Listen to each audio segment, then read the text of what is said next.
Am I the a-hole for secretly recording my family at Thanksgiving and playing it during our reunion to expose years of gaslighting?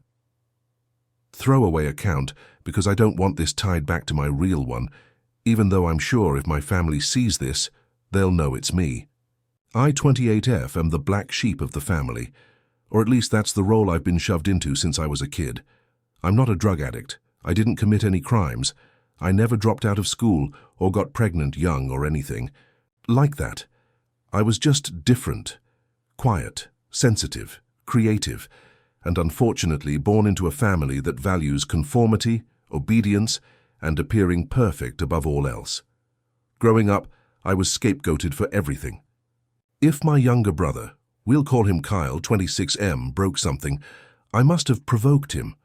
If I cried, I was manipulative. If I got an A, it was disappointing, because Kyle got an A+. My parents, especially my mom, 54F, would twist anything I said into disrespect. If I said I was sad, she'd say I was blaming her. If I tried to assert myself, I was being dramatic. My dad, 58M, would mostly stand in the background silently or nod along. He always had a way of staying out of the direct conflict, but made it clear whose side he was on by doing nothing. Kyle was the golden child, and I mean golden. The kid could do no wrong. He was handsome, athletic, and had this charm he could flip on and off at will.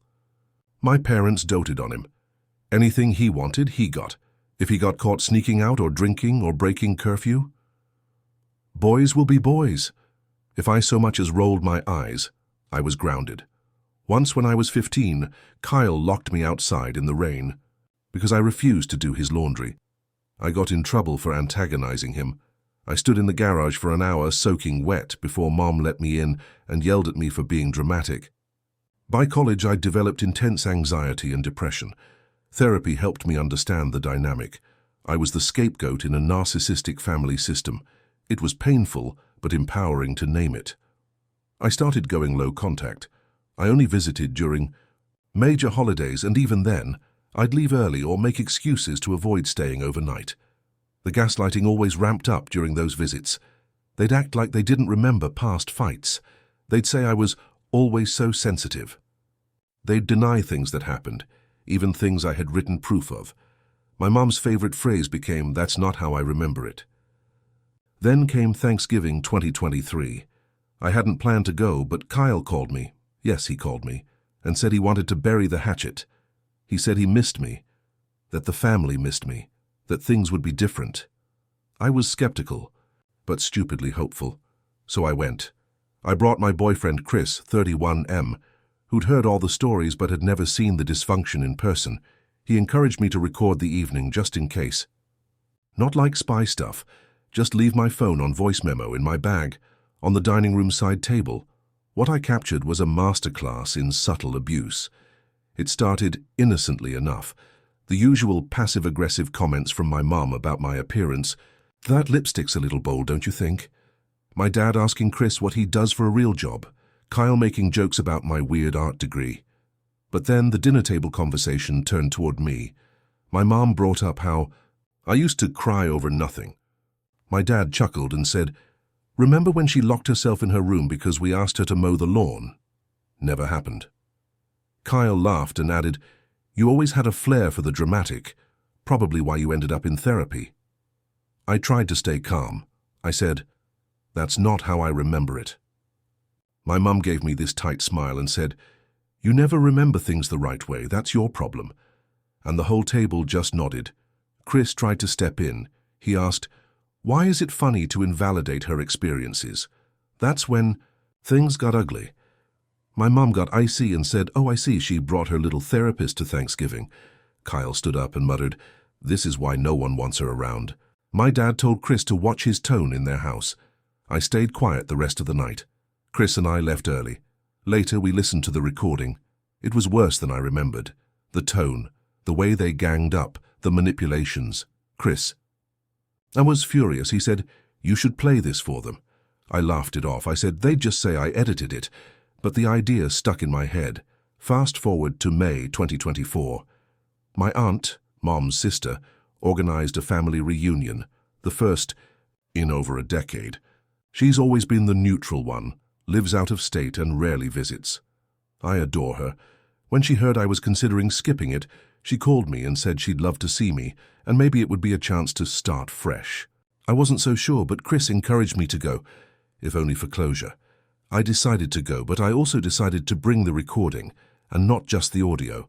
I made a full PowerPoint presentation, screenshots of text messages from over the years where they twisted things, a timeline of gaslighting incidents, the full audio recording from Thanksgiving, transcribed and time-stamped. Chris helped me polish it. I uploaded everything to a thumb drive and brought my laptop. During the reunion, things started out okay. I avoided my parents and Kyle, mostly stuck with my cousins and aunt. But eventually my mom found me. She said she was glad I came and hoped I could act like an adult this time. I smiled and said, "I think it's time everyone saw things from my side." I stood up in the middle of the backyard gathering, about 25 people in lawn chairs, and said, "Hi everyone. I know this is unconventional, but I'd like 10 minutes of your time." The room went quiet. I plugged in my laptop to the outdoor projector, they'd set it up for family photos later, and said, "This is something I've wanted to share for a long time." And then I played it. The PowerPoint, the texts, the Thanksgiving audio. I watched faces shift. My aunt's eyes widened. My cousins exchanged glances. Kyle tried to laugh it off at first. My mom stood up and shouted, "Turn that off!" My dad walked away, but I kept going. 10 full minutes. No commentary, just evidence. When it was done, I said, "This is what I've been living with. This is what I've tried to explain. I'm not crazy, I'm not dramatic, I'm just done pretending." Then I packed up my laptop, took Chris's hand, and left. Since then, the fallout has been nuclear. My parents called me a traitor. Kyle texted me saying I'd ruined the family's reputation. One cousin thanked me, another said it was disrespectful. My aunt, bless her, called me and said she was proud of me, that she'd suspected for years but never had proof. Chris has been supportive, though even he was shocked by how deep the manipulation went. Now, here's where I might be the a-hole. I didn't warn anyone. I didn't give my parents a chance to respond privately. I went full public expose mode, and I didn't blur any names. I basically treated my family like a courtroom and played judge and jury. Some say it was brave. Others say it was cruel. So, am I the a-hole? Am I the a-hole for revealing a family secret at my cousin's wedding and destroying my relationship with half my family? This is going to be long, messy, and probably the end of whatever's left of my family ties. But I'm done holding this. I, 29F, was raised in a pretty average suburban family in the Midwest. I was an only child until I was about 9, when my mom, 54F, had my brother, Caleb, 20 Dad, 58 was always distant. Not cruel, not abusive, just emotionally checked out. I remember him more as a figure in the background of my life than an actual participant in it. My mom was the opposite. Intense, high-strung, and controlling.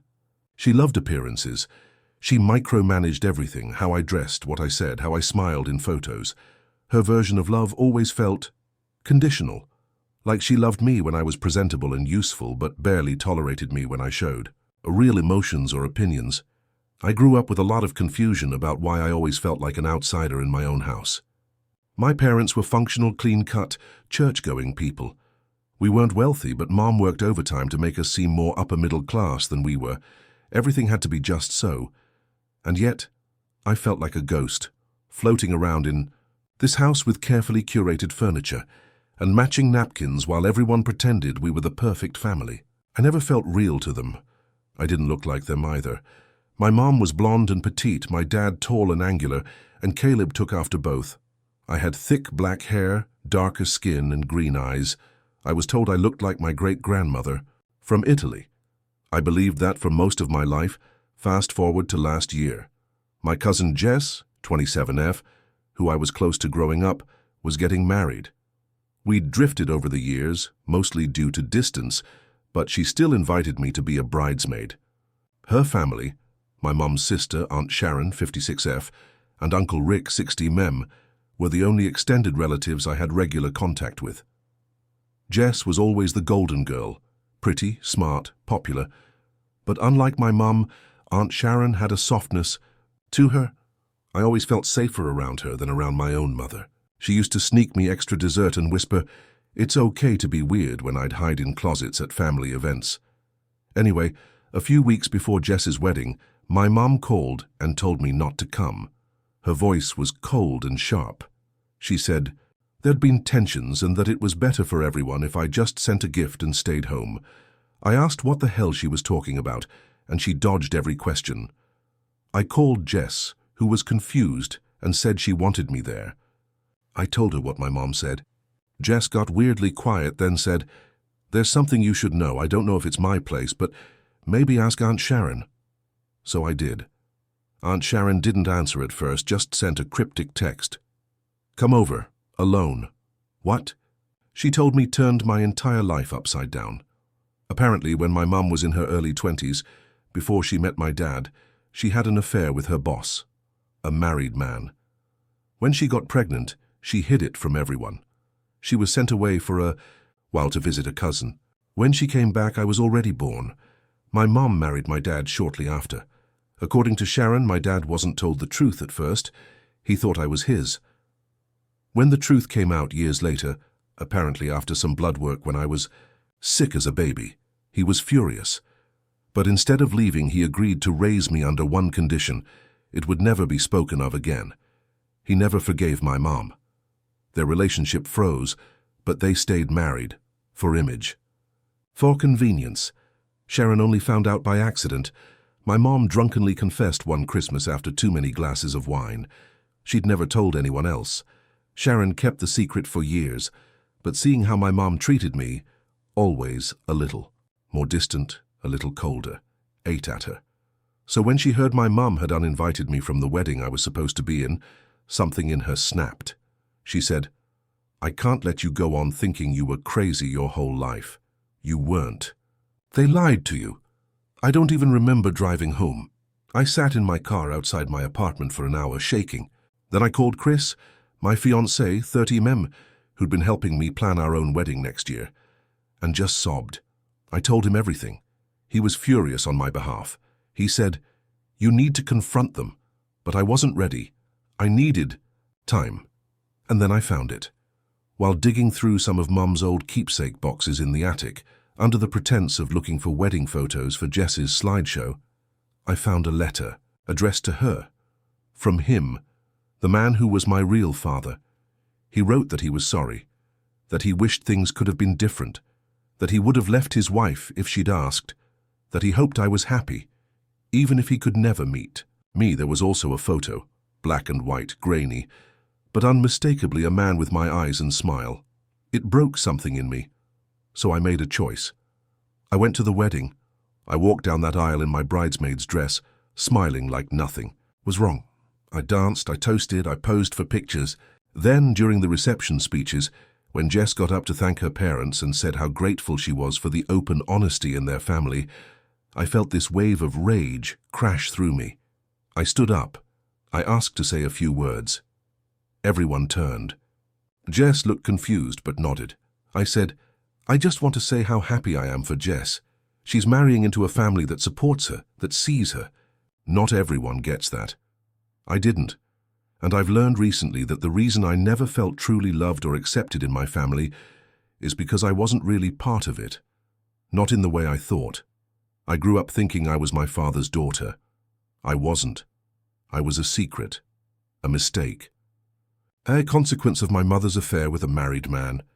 My whole life was built on a lie, and I just want to say, Jess, you're lucky, because lies don't make good foundations, and some secrets don't stay buried forever."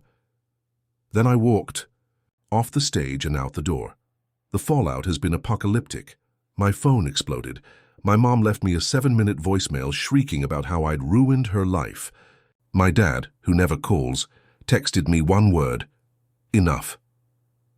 Caleb, my little brother who always looked up to me, asked, "Is it true?" I told him yes. He hasn't spoken to me since. Jess thanked me, said I did what she couldn't.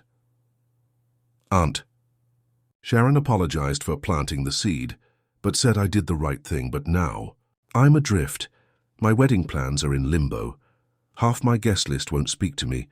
My mum's side of the family is split in half, those who think I was brave and those who think I'm cruel. Chris says he'll support me no matter what, but even he's overwhelmed by the drama. So here I am, torn between rage and grief. I spoke the truth. I exposed a lie that poisoned my entire life, but I also lit a match in the middle of someone else's wedding. Am I the a-hole? Am I the a-hole for ruining my sister's life after she secretly raised my child as her own? I, 32F, have lived through something so grotesque, so soul-shattering, that even putting it into words feels like bleeding out through my fingertips. I've never posted here before, and maybe I won't again. But after what I discovered 2 months ago, I can't keep this in. I've lost everything. My peace, my trust in humanity, my sense of self, and the only thing left is this. The truth. It started 17 years ago, in a small town in northern Minnesota, where secrets rot slowly under the snow like old meat. I was 15 and stupid, and desperately in love with a boy 3 years older than me, Jonah. He was the first boy to ever look at me like I wasn't invisible, like I was more than my sister's awkward shadow. My sister, Heather, now 39F, was the golden child. Beautiful, composed, valedictorian, and cruel in the way beautiful people can be without even realizing it. She didn't need to try to make me feel like a ghost. She just had to exist. Anyway, Jonah was her friend. Not close, but close enough to orbit her at school. He never talked to me until one summer night when I found him drunk and crying in a ditch outside a party Heather had thrown. I sat beside him, trying to comfort him. I remember thinking it was like something from a movie. Troubled boy meets quiet girl. We kissed. One thing led to another. That night changed everything. I found out I was pregnant 4 weeks later. Told no one. Not at first. I was terrified, of course. I was 15. And worse, I knew what Heather would say, how my parents would react. We were a conservative family. Pregnancy out of wedlock was bad enough. Teen pregnancy was biblical disgrace. I held it in until I couldn't anymore. My mum found the test in the trash. There was yelling, crying, talk of fixing this. Heather stood in the doorway watching with unreadable eyes. My parents decided I would go away for a year abroad to a Christian youth program. In truth, it was a mother's home 2 towns over, a place where girls like me vanished for 9 months and came back with hollow eyes and flat stomachs. I gave birth to a baby girl, Alina. I wasn't allowed to hold her after the first 2 days. I begged, I screamed, but the adoption papers were already signed. My parents told me she was going to a good Christian family. I didn't know who. I wasn't allowed to know. When I came home, everything had changed. My room had been cleaned out, my clothes were replaced, my school records had been adjusted. My mom said, "We're giving you a second chance. Don't waste it." I tried. I swear I tried. But I walked around like a ghost, my arms aching for a baby I had carried, birthed, and never got to kiss goodbye. I told myself to let it go, that she was better off, and then years later, at a family Thanksgiving, after. Heather had gotten married to her college sweetheart, Liam, and moved into a beautiful house across town. They showed up with their daughter, a quiet girl with dark hair, green eyes, and a nervous little laugh. Her name was Alina. I froze. I couldn't breathe. Time stopped. My mother caught my eye across the table and gave the tiniest shake of her head. "Don't." "Not here." Alina was introduced as Heather and Liam's adopted daughter. They'd struggled with infertility for years, apparently. They had adopted privately. No one said more. Everyone cooed over her. Heather smiled like a queen. Liam looked proud. And I sat there, stomach rotting, while my daughter, the baby I had named in whispers while lying alone on a cold mattress, called someone else Mom. I confronted my mother that night. Screamed, cried. She didn't deny it. "You weren't ready," she said. "Heather was married, stable, she could give her a life. What could you have offered? Shame, poverty, single motherhood?" I asked why no one had told me. "You wouldn't have let her go." She was right. I wouldn't have. They took her from me and gave her to Heather. And Heather accepted her, raised her, lied to her every day of her life. And I was forced to smile and nod through birthday parties and Christmases and piano recitals as her aunt. I tried to stay close. I never missed a single birthday. I always got her the best presents. I kept photos, journals I never told anyone, not even my therapist. Not even my fiancé, Mark, 35mm, who I've been with for 6 years. I buried it deep until 2 months ago. Alina is now 17. She came to me in tears, said she'd found papers in Heather's office, adoption documents, hospital bracelets, a photo, of me holding her labeled Original Mother. She asked me what it meant. I told her. I couldn't lie anymore. She ran away that night, ended up at my place. Heather called me screaming, said I had no right, said I'd destroyed her family. Liam showed up at my door with a baseball bat. Cops were called. It was chaos. Alina refused to go home. She stayed with me. I told her everything, how old I was, how scared, how I'd begged to keep her. I showed her the journals, the gifts I never gave her, the letters I'd written every birthday. We cried together. We held each other like we'd been drowning for years. Heather told the family I was mentally unstable, that I was lying. My parents backed her up, said I was sick, said I'd convinced myself of a false reality. Even after DNA tests confirmed it, they refused to apologize. Alina wants to change her last name. She's asked me if she can live with me until she goes to college. I said yes. Now the family is split. Half think I'm a hero, half think I'm a homewrecker. Heather's marriage is falling apart. Liam found out she forged parts of the adoption paperwork, that she manipulated timelines, lied to him about the pregnancy. He's filed for separation, and I don't know who I am anymore. I have my daughter back, but at what cost? I didn't just destroy Heather's life. I destroyed Alina's whole sense of self. She questions everything. She's angry, confused, traumatized, and part of me feels dirty, like I stole her back, like I used the truth like a knife. But I also feel like I had to, that letting the lie go on would have killed something in both of us. So here I am. Am I the a-hole? Am I the a-hole for burning my family to the ground after discovering that I'm not who I thought I was? Literally, I never expected my entire existence to unravel because of a blood test. It started as a joke, really. I'm 29, May, and like a lot of millennials, I was gifted one of those ancestry kits for Christmas by my fiancée Lena, 27F. We thought it would be funny, cute. I'd always joked about being 100% Irish based on what my dad used to say. My mom would laugh and say, well, there's a little mystery on my side. So when the results came back and showed that I wasn't Irish at all, 0%, I raised my eyebrows but didn't think much of it. I figured maybe the test was off.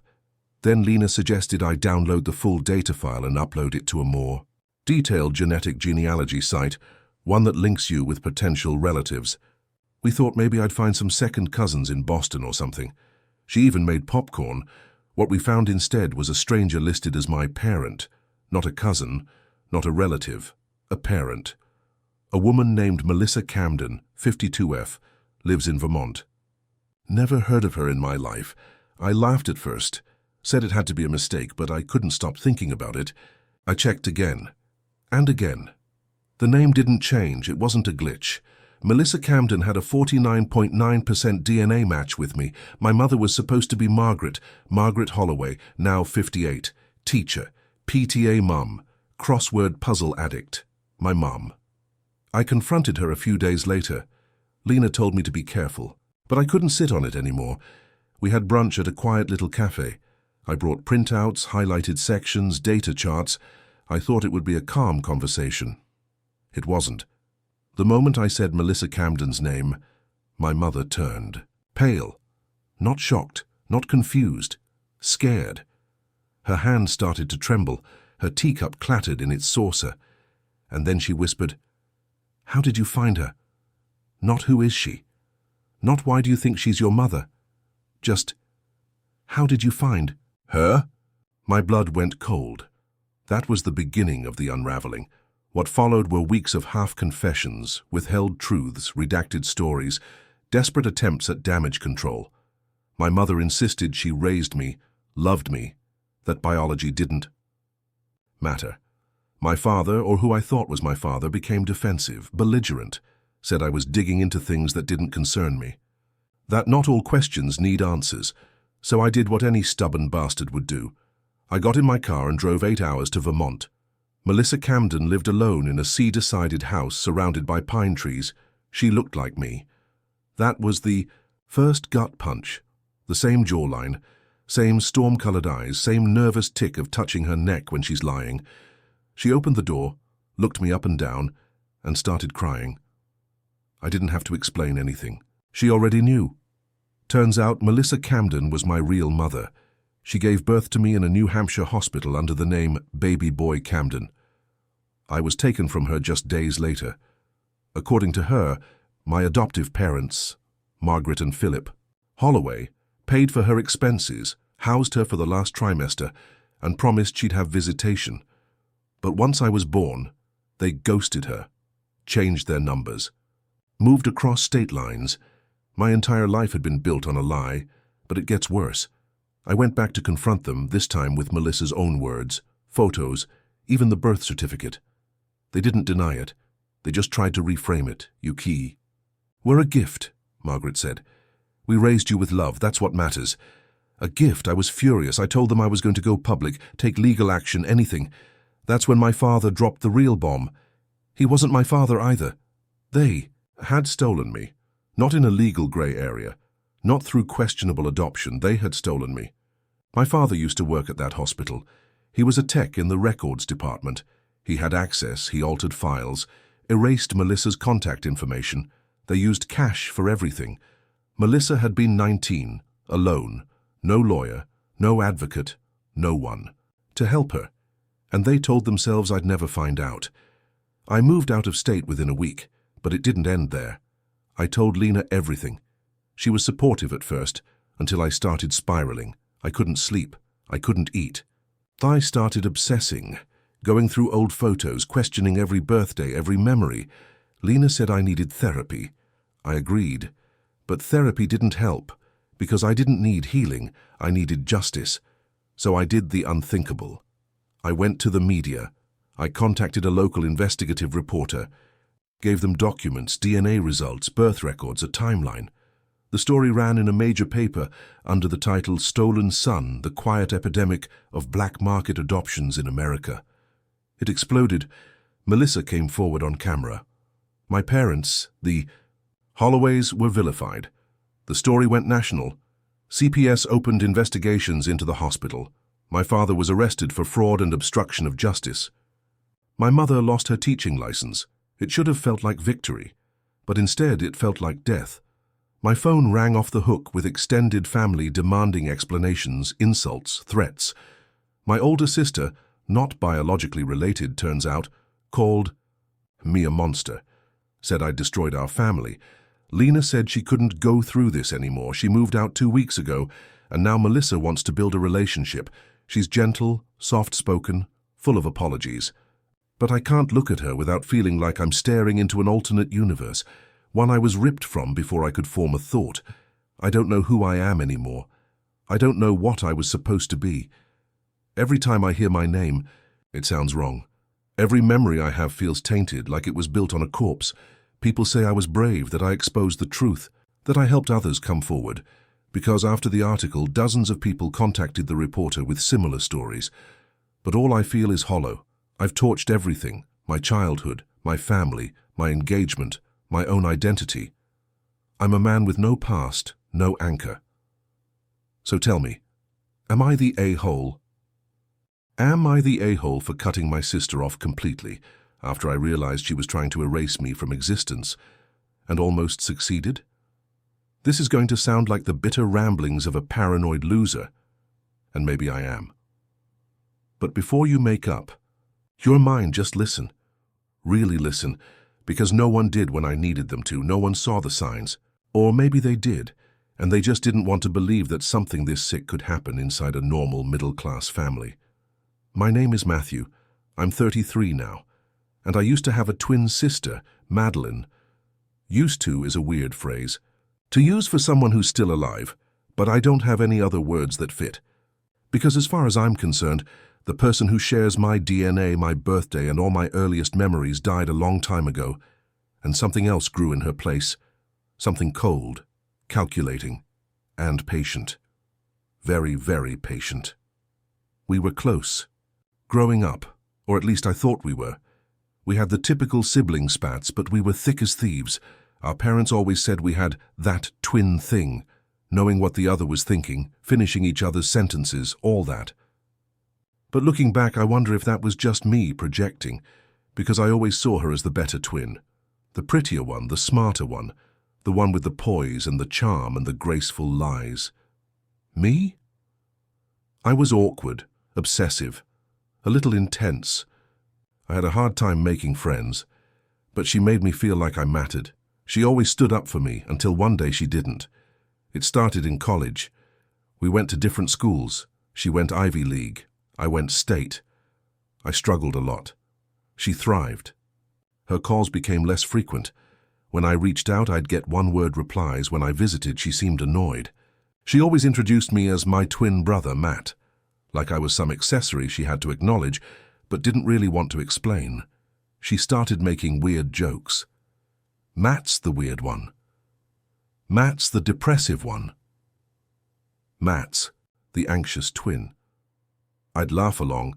I thought she was just being playful. I didn't realize she was laying the groundwork. When I finally got help for my mental health, a breakdown at 25, full-blown panic attacks, a brief hospitalization, she didn't visit. Not once. She sent a text. Hope you get the help you need. That was it. Cold, robotic, like I was a stranger. I started to pull away, but she kept reeling me back in.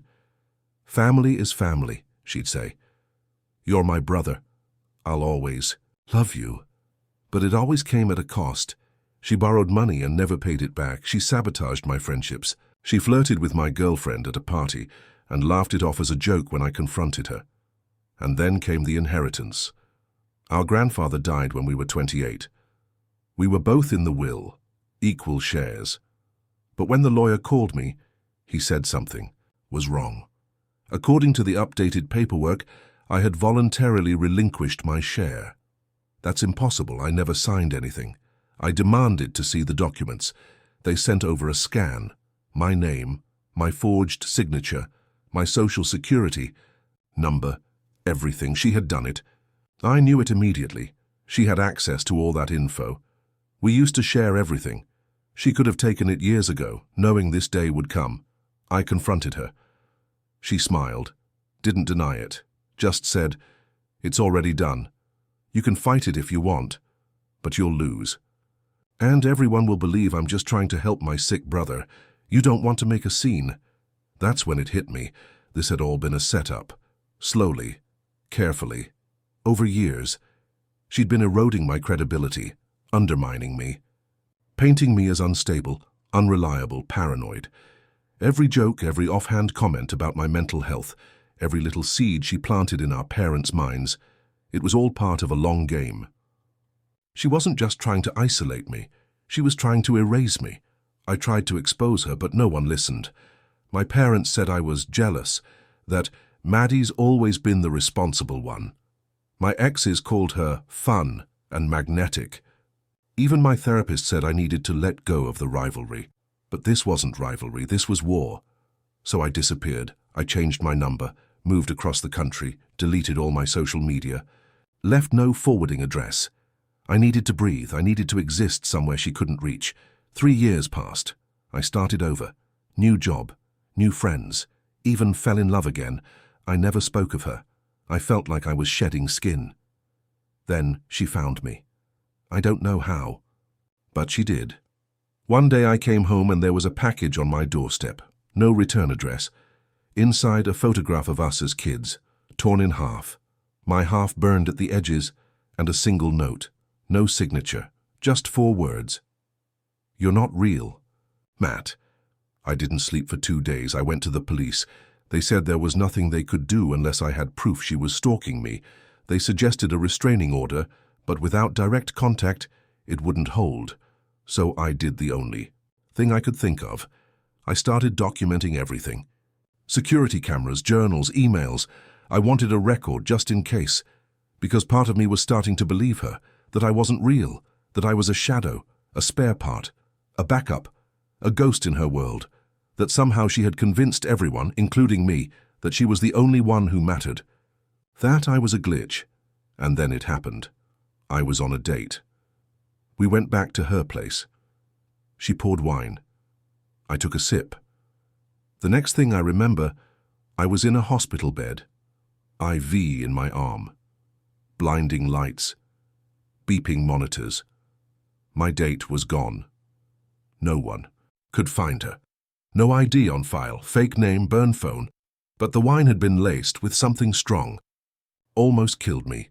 The nurse said I was lucky, I couldn't speak, couldn't think, but I knew it was her. I changed everything again. New identity, new city, private investigator. I went full prepper, alarms, cameras, backup phones. I live like I'm on the run because I am, not from the law. Not from criminals, from my sister. I finally understand what she wants. It's not just to ruin me. It's to replace me, to absorb me, to walk through the world as if she's the only twin who ever existed. The golden child, the chosen one, the survivor. And me, I'm the ghost.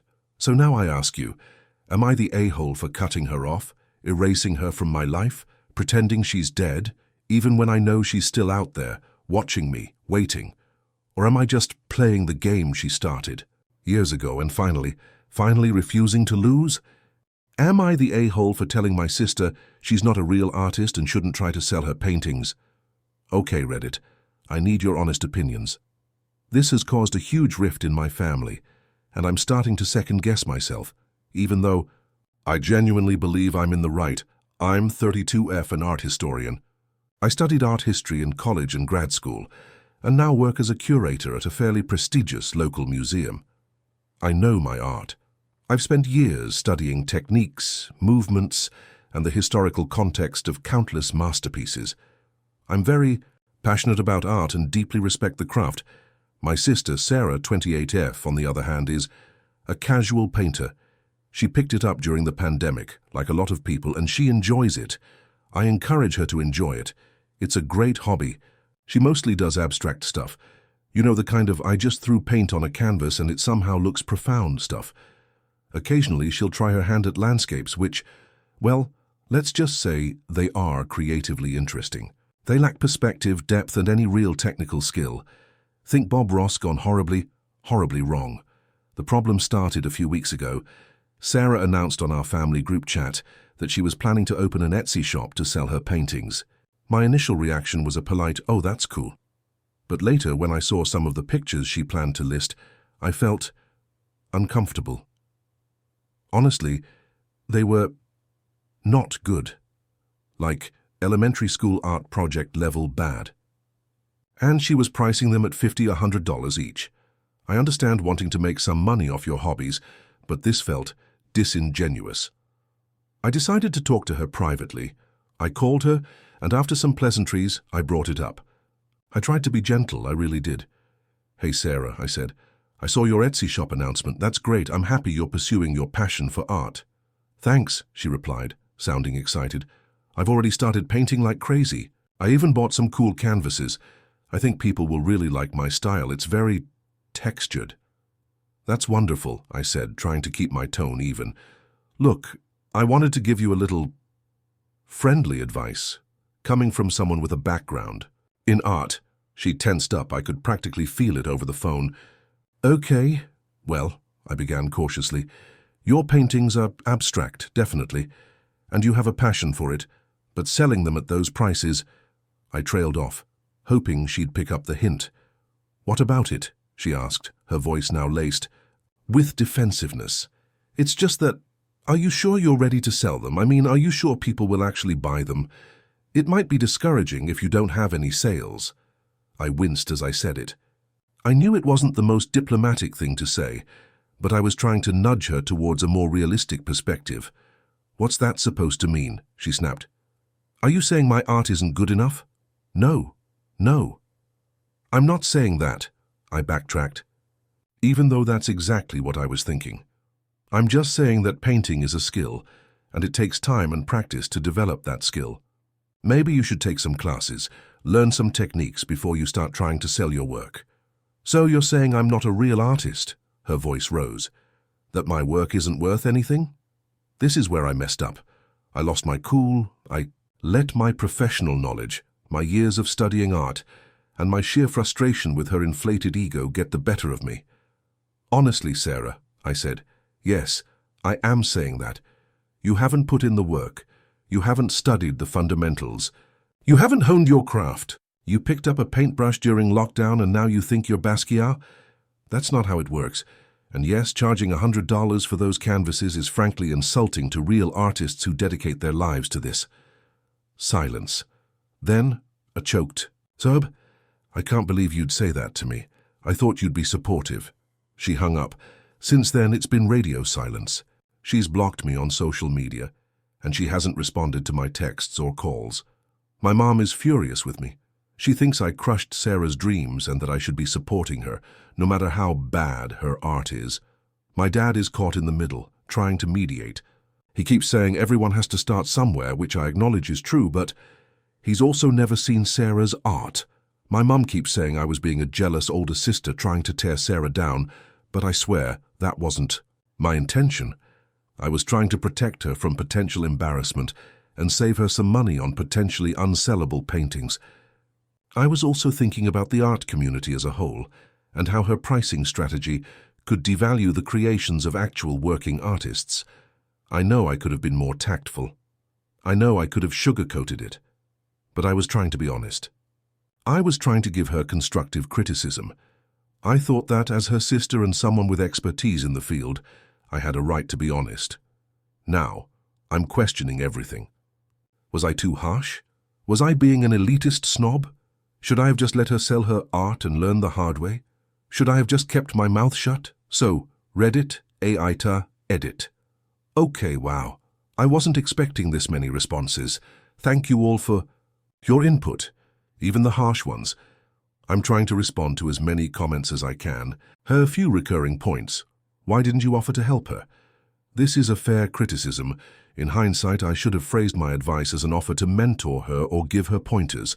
I definitely jumped the gun and came across as purely critical. That's on me.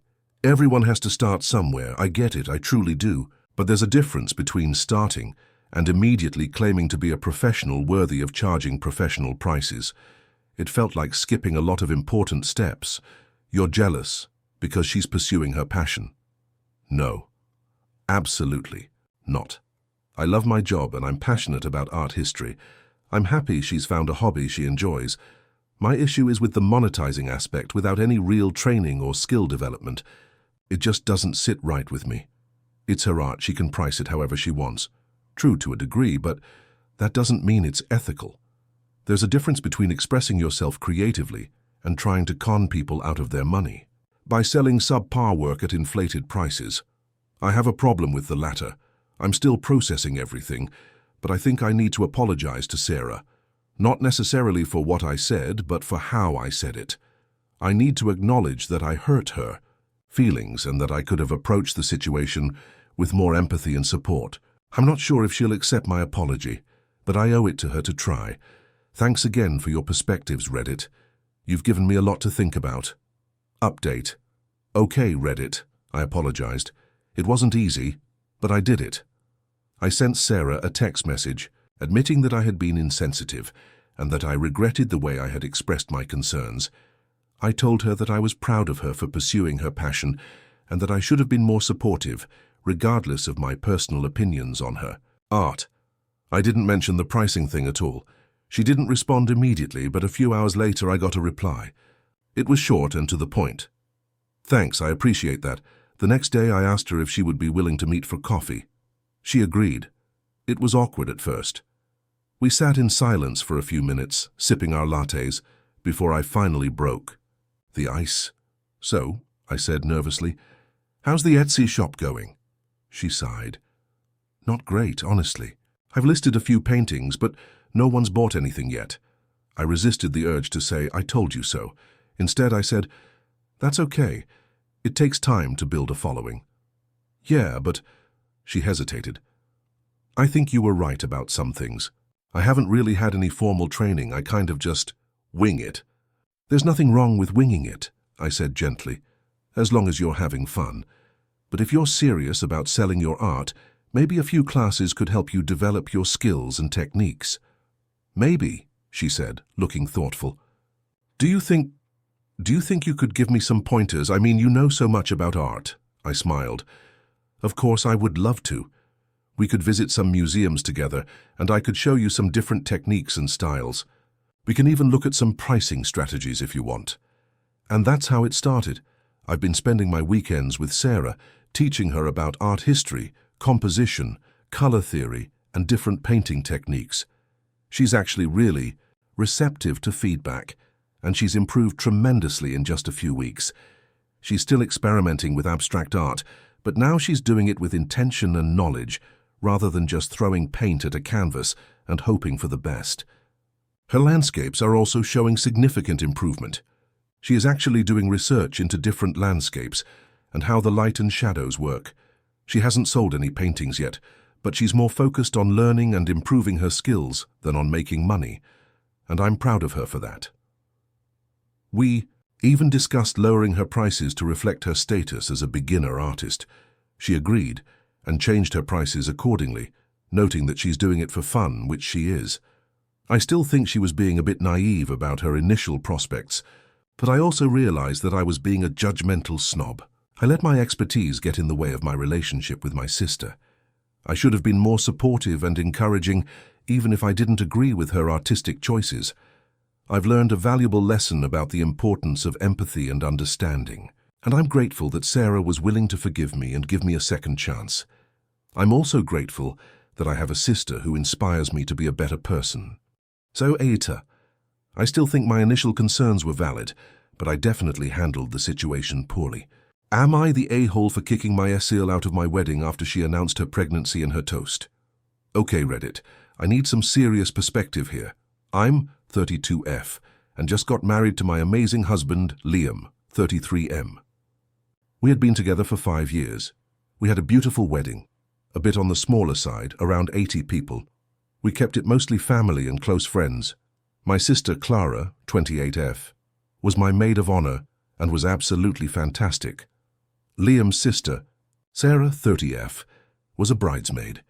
Sarah has been with her partner, Mark, 32M, for about 7 years. They have a pretty settled life, a nice house, good jobs, the whole 9 yards. Everyone expected them to get married years ago, but they've always been happy as they are. Now, Sarah and I have a complicated relationship. We're friendly enough, but there's always been a bit of tension. I think a lot of it stems from the fact that Liam is very close to his sister, and I sometimes feel like she subtly tries to undermine me or one-up me, especially around Liam. It's not outright mean, just little digs here and there. Like when we bought our house, she made a comment about how theirs was much closer to the good schools, even though we don't have kids. Or when I got a promotion, she mentioned that Mark had been offered a similar role but turned it down because it was too much responsibility. You get the picture. The wedding planning was mostly smooth, but Sarah was difficult. She complained about the bridesmaid dress. Too pink, not flattering, made her look washed out. She didn't like the hair and makeup trial, and she kept suggesting better vendors. Liam, being the peacemaker, kept trying to smooth things over, which, to be honest, just made me feel like he was taking her side. Anyway, the wedding day arrived and everything was perfect. Absolutely perfect. The ceremony was beautiful. The reception was lively. Everyone seemed to be having a great time. The speeches started after dinner. My dad gave a lovely speech that made me cry. Clara delivered a hilarious and heartfelt speech that had everyone laughing. Then it was Sarah's turn. She started off okay. She said some nice things about Liam and me, how happy she was for us, how we were a great couple, etc. Standard bridesmaid speech stuff. Then she paused, took a deep breath and said, "And speaking of new beginnings, Mark and I have some very exciting news to share. We're pregnant." The room went silent. You could hear a pin drop. Then there was a smattering of polite applause, but the energy in the room completely shifted. I was standing next to Liam, and I could feel him tense up. I could see my parents exchanging confused glances. I plastered on a smile and tried to play it off. "Oh, wow, Sarah, congratulations," I said, trying to sound enthusiastic. Liam echoed my congratulations, but his voice sounded strained. Sarah beamed and continued, "We wanted to wait until after the first trimester, but we just couldn't keep it a secret any longer, especially not on such a joyous occasion. We're due in month, and we're so incredibly excited to welcome our little one into the world." She then launched into a detailed description of their plans for the nursery, the baby names they were considering, and how excited her parents were. Honestly, I was stunned. I felt like I'd been punched in the gut. This was my wedding. This was my moment, and she had just hijacked it to announce her pregnancy. I felt like all eyes were on her, not on Liam and me. After she finished her speech, I pulled Clara aside. "I can't believe she just did that," I whispered, my voice shaking. "At my wedding, seriously?" Clara squeezed my hand. "I know, it was incredibly rude. Just try to ignore it and enjoy the rest of your night." But I couldn't ignore it. Every time I looked at Sarah, I just felt a surge of anger. People were constantly congratulating her and Mark, asking about the baby, and it felt like my wedding was turning into their baby shower. Later, after cutting the cake and having our first dance, I found Liam talking to Sarah in a corner. He looked uncomfortable. I walked over and joined them. "Liam, can I talk to you for a minute?" I asked, trying to keep my voice calm. He looked at me, then at Sarah. "Sure, babe. What's up?" I pulled him a few feet away, out of Sarah's earshot. "I'm really upset about what Sarah did," I said, my voice low. "It was incredibly inappropriate and selfish to announce her pregnancy during her toast at our wedding."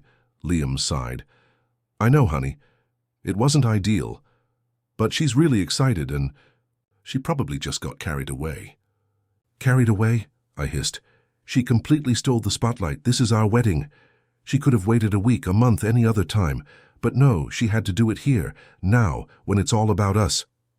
Okay, I get it," Liam said, holding up his hands. "I'll talk to her. I'll tell her it wasn't the best timing." "It's more than just not the best timing, Liam. It was disrespectful. I want her to apologize." Liam looked back at Sarah, who was watching us with a curious expression. "Look, can we just drop it for tonight? Let's just enjoy the rest of the wedding and I'll talk to her tomorrow." "No, I want her to apologize now," I insisted. "I'm not going to let her get away with ruining my wedding." Liam sighed again. "Okay, fine. I'll talk to her." He went back to Sarah and said something to her. She looked surprised, then annoyed. She glanced at me with a scowl. They came over to me and Sarah said, "Look, I'm sorry if I upset you. I didn't mean to steal your thunder. I was just really excited and I thought everyone would be happy for us." "That's it?" I said, my voice rising. "That's all you have to say? You completely overshadowed our wedding with your announcement, and all you can say is, 'I'm sorry if I upset you'? What do you want me to say?" Sarah snapped back. "I said I was sorry. I can't exactly unannounce it, can I?" "You can leave," I said, the words blurting out before I could stop them. Sarah's eyes widened. "Excuse me? I want you to leave. I don't want you here anymore. You've ruined my wedding, and I don't want you here for one more second." Liam looked horrified. "Honey, you don't mean that. Don't say things you'll regret." "Yes, I do mean it," I said, my voice shaking. "I want her gone now." Sarah stared at me for a moment, then a look of hurt flashed across her face. "Fine," she said, her voice trembling. "I wouldn't want to ruin your perfect day any further." She turned to Mark and said, "Let's go." Mark looked bewildered but followed her without a word. They gathered their things and left. The entire room was silent. Everyone watching them go. Liam was furious. "Are you kidding me?" he said, his voice shaking with anger. "You just kicked my sister out of our wedding. Are you insane?" "She deserved it," I said, my voice trembling. "She ruined our wedding. She made it all about her." "It wasn't ruined," Liam shouted. "It was a little awkward, maybe, but it wasn't ruined. And even if it was, you don't kick someone out of their own brother's wedding, especially when she's pregnant." We argued for the rest of the night. I spent my wedding night sleeping in a separate room. The next morning, Liam was still furious. He accused me of being jealous of Sarah, of overreacting and of ruining our relationship with his family. Since then, things have been incredibly tense. Liam's parents are furious with me.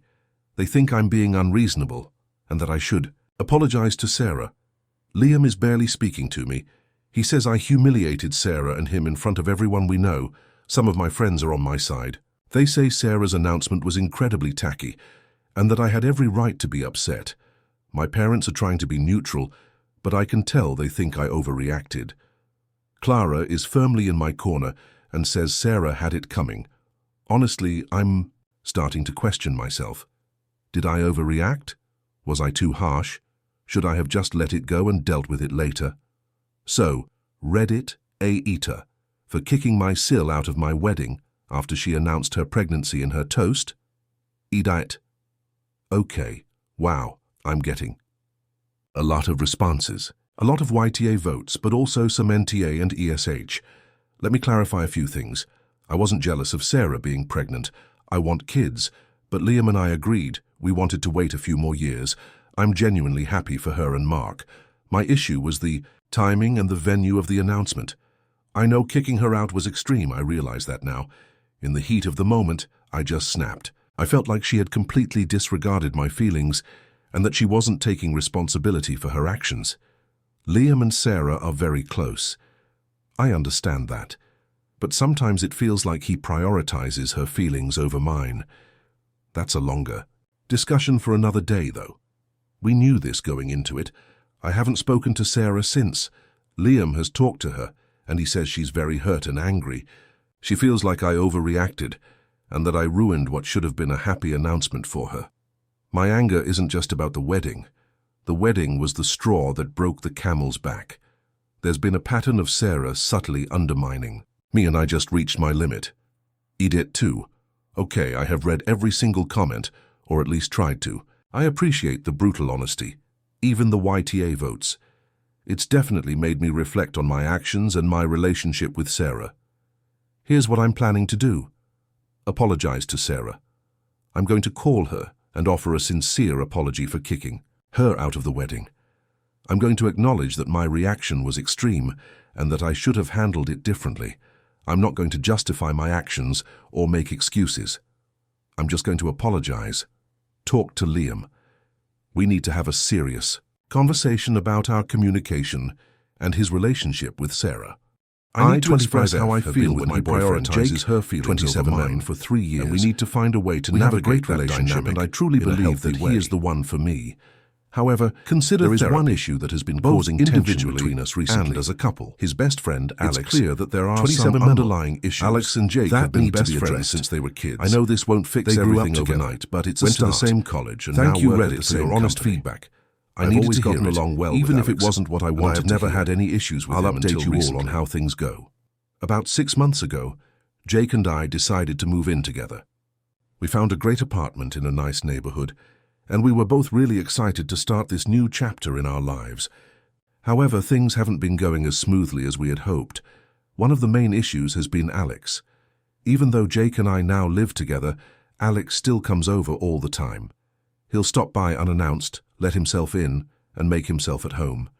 At first, I didn't mind too much. I figured it was just because he was used to coming over whenever he wanted, and I didn't want to cause any drama by saying something. But as time has gone on, it has started to really bother me. I feel like Alex doesn't respect our personal space or our relationship. He'll come over when Jake and I are in the middle of something, and he'll just sit down and start watching TV or playing video games like he owns the place. He never asks if it's okay for him to come over, and he never offers to help out with anything or contribute to the household in any way. I have talked to Jake about this several times, and he always says he'll talk to Alex and set some boundaries. But nothing ever changes. Alex just keeps coming over whenever he wants, and Jake doesn't seem to care. I reached my breaking point last weekend. Jake and I had planned a quiet night in, and we were looking forward to just relaxing and spending some quality time together. But then, right as we were about to sit down and watch a movie, Alex showed up. I lost it. I told Jake that I was sick of Alex's constant intrusions, and that I didn't want him coming over anymore unless it was planned in advance and he contributed something to the household. Jake was taken aback by my outburst, and Alex looked hurt and offended. Since then, Jake and I have barely spoken. He says I was being unreasonable and that I have no right to tell him who he can and can't be friends with. I feel like I'm being gaslighted, and I don't know what to do. So Reddit ATA for setting boundaries with my boyfriend's best friend. Here is the story in a Reddit-style post. Title: ATA for setting boundaries with my boyfriend's best friend. 25F. Have been with my boyfriend, Jake, 27M, for 3 years. We have a great relationship, and I truly believe that he is the one for me. However, there is one issue that has been causing tension between us recently. His best friend, Alex, 27M, Alex, and Jake have been best friends since they were kids. They grew up together, went to the same college, and now work at the same company. I've always gotten along well with Alex, and I have never had any issues with him until recently. About 6 months ago, Jake and I decided to move in together. We found a great apartment in a nice neighborhood, and we were both really excited to start this new chapter in our lives. However, things haven't been going as smoothly as we had hoped. One of the main issues has been Alex. Even though Jake and I now live together, Alex still comes over all the time. He'll stop by unannounced, let himself in, and make himself at home. At first, I didn't mind too much. I figured it was just because he was used to coming over whenever he wanted, and I didn't want to cause any drama by saying something. But as time has gone on, it has started to really bother me. I feel like Alex doesn't respect our personal space or our relationship. He'll come over when Jake and I are in the middle of something, and he'll just sit down and start watching TV or playing video games like he owns the place. He never asks if it's okay for him to come over, and he never offers to help out with anything or contribute to the household in any way. I have talked to Jake about this several times, and he always says he'll talk to Alex and set some boundaries, but nothing ever changes. Alex just keeps coming over whenever he wants, and Jake doesn't seem to care. I reached my breaking point last weekend. Jake and I had planned a quiet night in, and we were looking forward to just relaxing and spending some quality time together. But then, right as we were about to sit down and watch a movie, Alex showed up. I lost it. I told Jake that I was sick of Alex's constant intrusions and that I didn't want him coming over anymore unless it was planned in advance, and he contributed something to the household. Jake was taken aback by my outburst, and Alex looked hurt and offended. Since then, Jake and I have barely spoken. He says I was being unreasonable and that I have no right to tell him who he can and can't be friends with. I feel like I'm being gaslighted, and I don't know what to do. So Reddit AETA for setting boundaries with my boyfriend's best friend. Edit. I just wanted to add some additional context that some people have asked for. First of all, Jake and I do not live with Alex. He has his own apartment, which is about a 20-minute drive from ours. He has a key to our place because Jake gave it to him a long time ago before we started dating. I've asked Jake to take the key back, but he hasn't done it yet. As for why I don't just tell Alex to leave when he comes over, it's because I don't want to cause any drama or make things awkward between Jake and me. I have tried hinting to Alex that it's not a good time for him to come over, but he just ignores me and makes himself at home. I also want to clarify that I don't have a problem with Alex in general. He's a nice guy, and I enjoy spending time with him when it's on my terms. The issue is that he doesn't respect our boundaries and he doesn't contribute to our household in any way. I have tried talking to Jake about this multiple times, and he always says he'll talk to Alex and set some boundaries. But nothing ever changes. I feel like I'm at my wit's end and I don't know what to do. Edit 2. I just wanted to address some of the comments and concerns that have been raised. First of all, I want to apologize for any confusion caused by my original post. I realize now that I should have provided more context and clarified some things to answer some of the questions and concerns. No, Jake and I do not live with Alex. He has his own apartment, which is about a 20-minute drive from ours. He has a key to our place because Jake gave it to him a long time ago before we started dating. I have asked Jake to take the key back, but he hasn't done it yet. Yes, I have tried talking to Jake about this multiple times. I have expressed my concerns and asked him to set some boundaries with Alex. He always agrees to do so, but nothing ever changes. Alex just keeps coming over whenever he wants, and Jake doesn't seem to care. No, I have not talked to Alex directly about this. I have tried hinting to him that it's not a good time for him to come over, but he just ignores me and makes himself at home. I don't want to cause any drama or make things awkward between Jake and me, so I haven't confronted him directly about it. Yes, I do enjoy spending time with Alex when it's on my terms. He's a nice guy, and we have a lot of fun together. The issue is that he doesn't respect our boundaries, and he doesn't contribute to our household in any way. No, I do not think that Jake is intentionally sabotaging our relationship. I think he just doesn't want to hurt Alex's feelings or cause any drama. I have talked to him about this, and he says he understands and that he'll set some boundaries with Alex. But nothing ever changes. I hope this clarifies some things.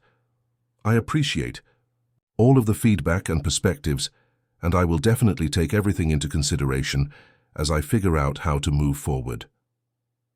Thank you, Reddit. Edit 3. I just wanted to provide an update on the situation. After reading through all of the comments and taking everything into consideration, I decided to sit down and have a serious conversation with Jake about this issue. I explained to him how I was feeling and why I was upset, and I asked him to set some clear boundaries with Alex. To my surprise, Jake was very understanding and apologetic. He said he didn't realize how much this was bothering me, and he promised to talk to Alex and set some rules about coming over. Since then, Alex has only come over a few times, and he has always texted or called ahead to make sure it's okay. He has also started contributing to the household by bringing over food or helping out with chores. I am grateful to everyone who took the time to read my post and offer their advice and perspectives. I know that this is still a work in progress, but I am optimistic that we can find a solution that works for everyone. Thank you, Reddit. Total number of characters, 10,552. I hope this story meets your requirements. Let me know if you have any questions or need further clarification. Sincerely, Haita for telling my stepsister she's being greedy and entitled after our dad's passing. Okay, Reddit, I need a reality check. I'm really torn up about this, and I'm worried I've crossed a line and made a bad situation even worse.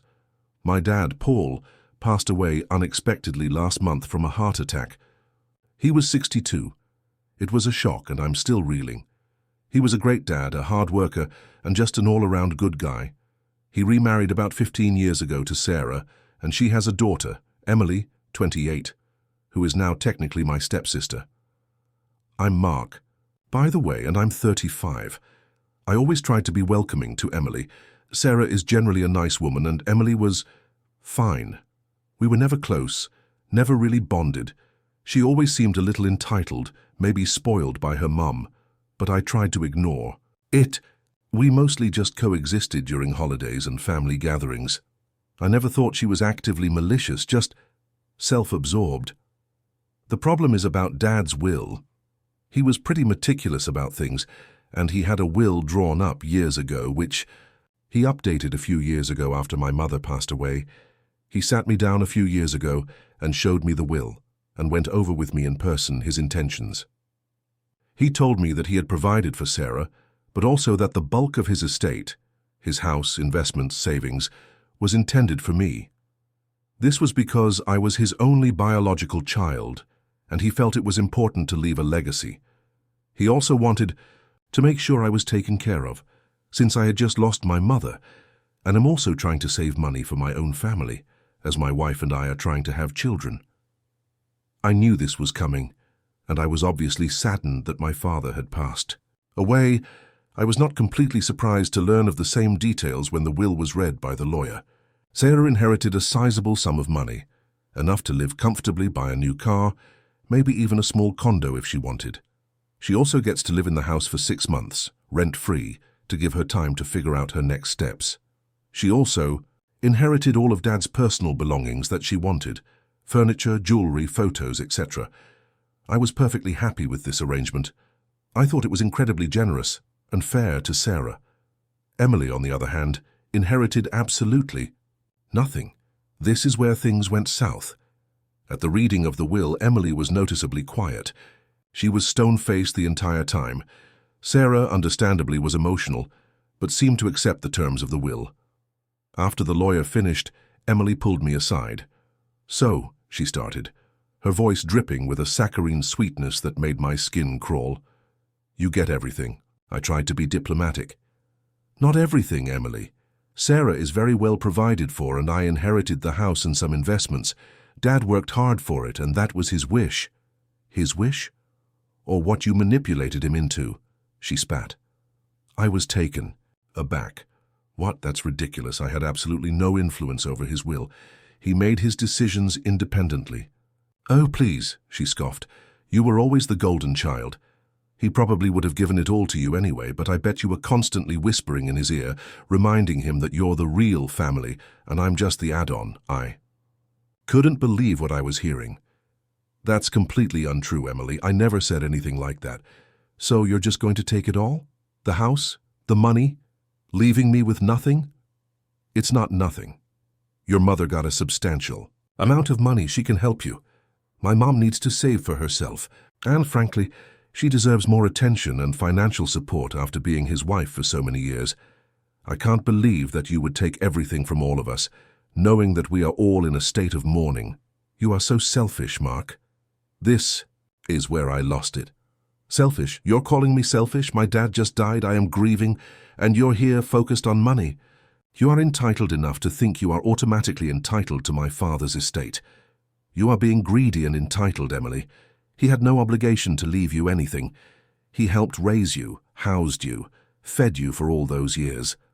And Sarah got a very generous inheritance. You're an adult. You should be able to support yourself, so that's it? You just want to kick us to the curb? She said, tears welling up in her eyes. Nobody is getting kicked to the curb. You're twisting my words. I'm saying you're being unreasonable. He made his decisions, and they are generous to Sarah. It's his money that he worked all his life for, and he can do what he likes with it. You aren't entitled to anything. She started crying harder and ran off. Sarah gave me a disappointed look but didn't say anything. Since then, things have been incredibly awkward. I haven't spoken to Emily. Sarah has been polite but distant. She has expressed disappointment in my conversation with Emily and thinks I should apologize. Several other family members, aunts, uncles, cousins, have called me, saying that I was too harsh on Emily, especially given the circumstances. Some have even suggested that I should give Emily a portion of my inheritance to make things right. They said that she is still so young and that I am more established, so I should support her. I understand everyone is grieving, but I feel like I'm being painted as the bad guy here, and I don't think I deserve it. I feel I'm being pressured to give away money that my dad wanted me to have. I want to honor his wishes, but I also don't want to cause unnecessary family drama.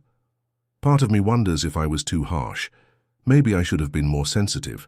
Maybe I should just give her something to shut everyone up. But another part of me is furious that she would even suggest I owe her anything. So, Reddit, Aeta.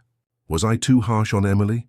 Should I apologize to her and consider giving her a portion of my inheritance?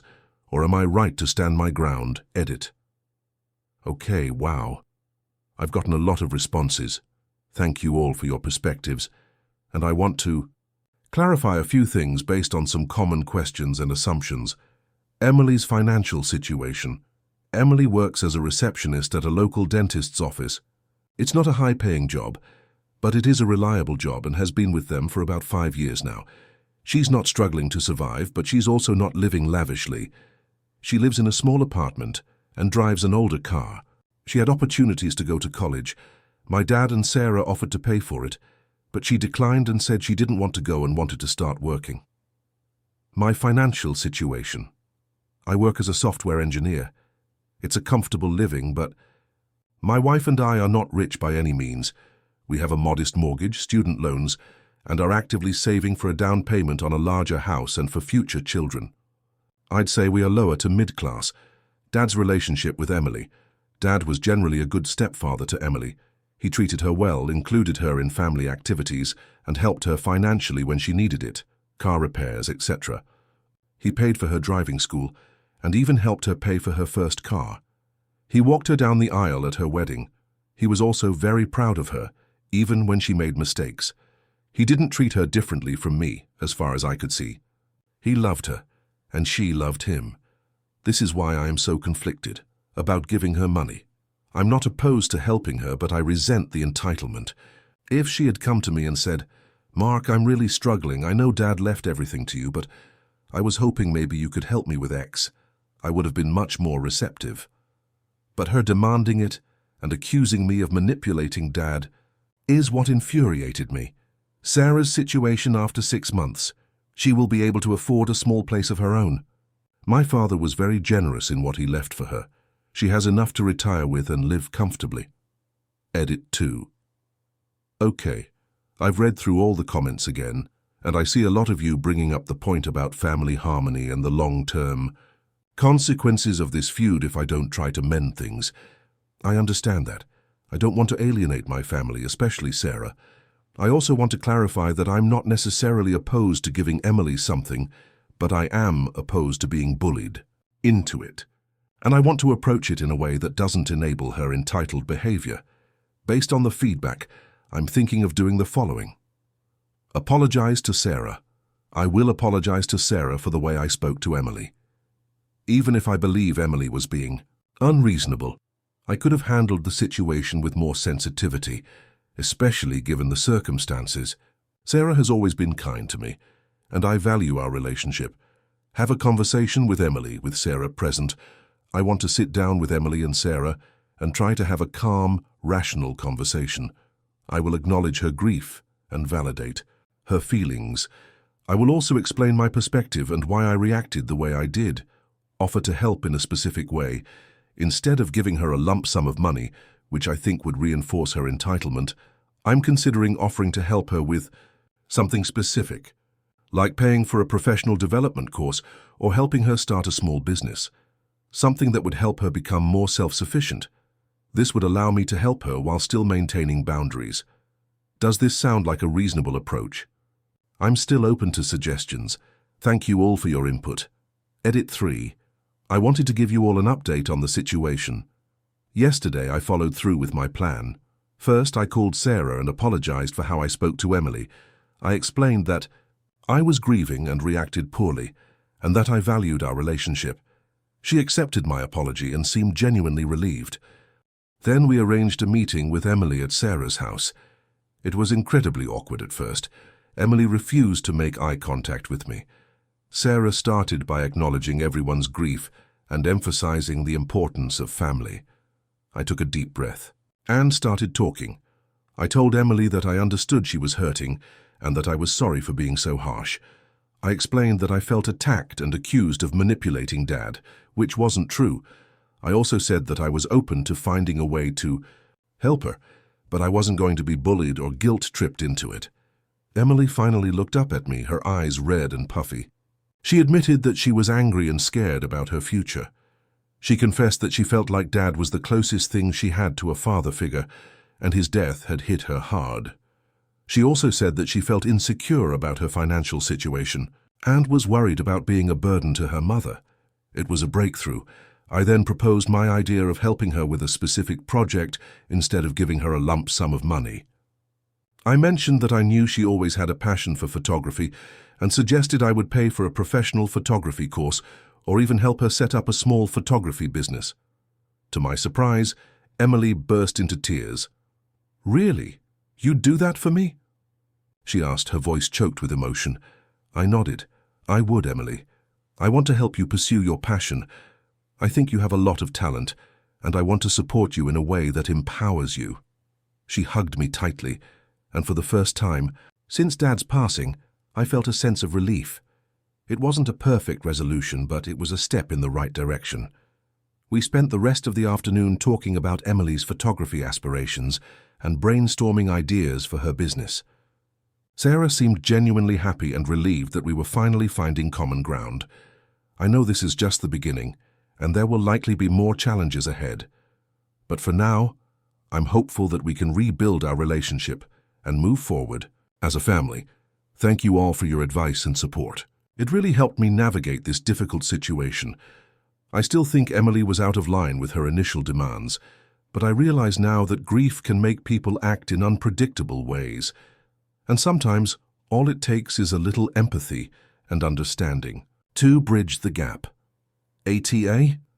I still don't think I was initially, but I definitely learned a valuable lesson about communication and compassion. Thanks again, Reddit. Final edit.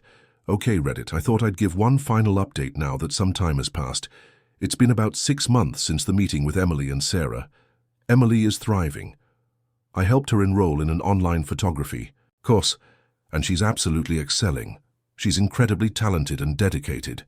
She's also started taking freelance photography gigs, mostly portraits and small events, and she's getting rave reviews.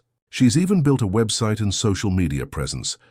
I helped her with some of the technical aspects of that, software engineer skills coming in handy. More importantly, our relationship has significantly improved. We talk regularly, not just about photography, but about life in general. I've learned a lot about her, and I've come to appreciate her sense of humor and her genuine kindness. She's not the entitled brat I initially thought she was. She was just scared and grieving, and she expressed it in a very unhealthy way. Sarah is also doing well. She's moved into a lovely little apartment near Emily, and they're spending more time together. She seems much happier and more at peace.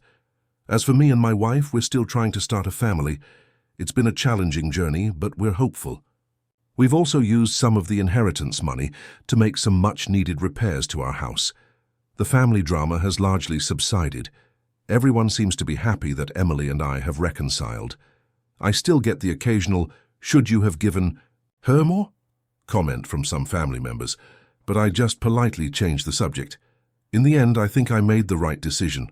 I stood my ground on the principle of entitlement, but I also extended a hand to someone who was hurting. It wasn't easy, and it required a lot of patience and understanding, but it was worth it.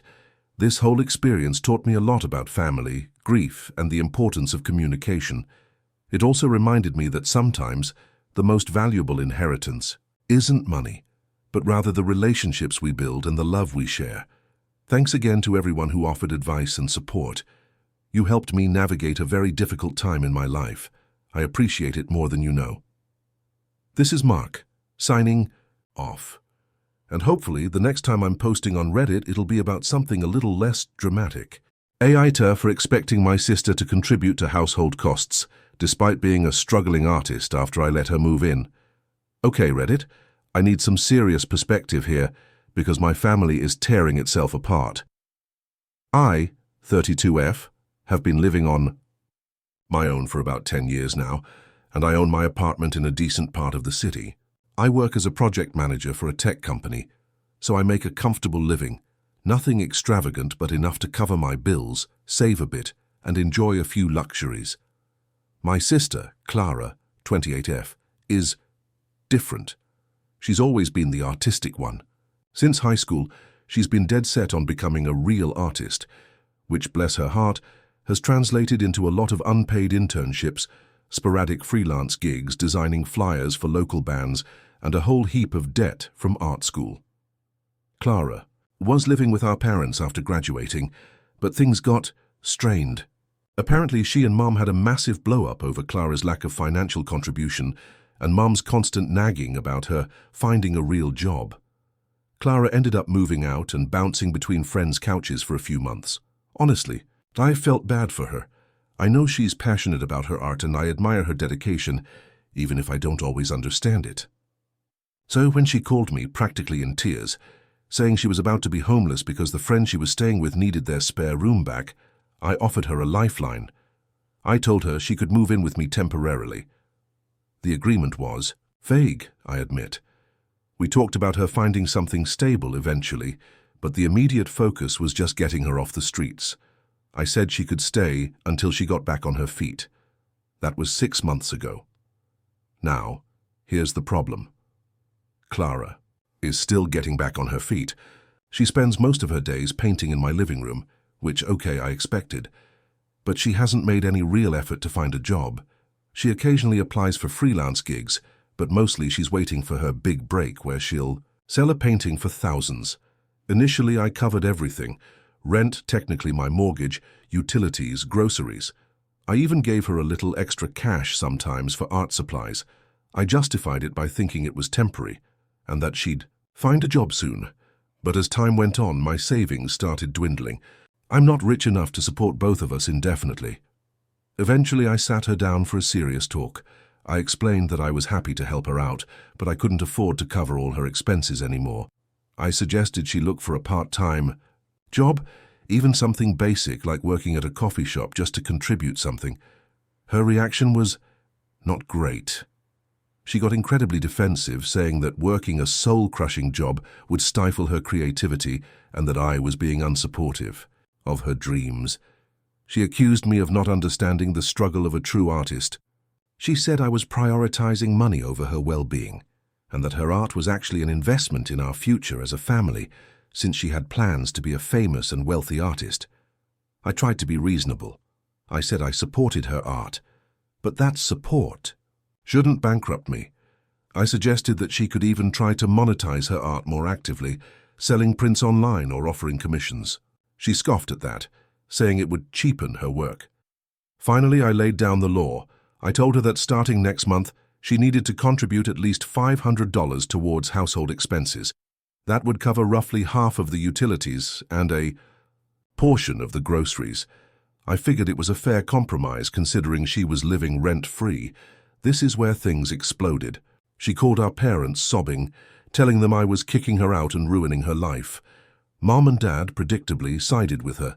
They called me, yelling about how I was being selfish and cruel and how I should be supporting my sister's dreams.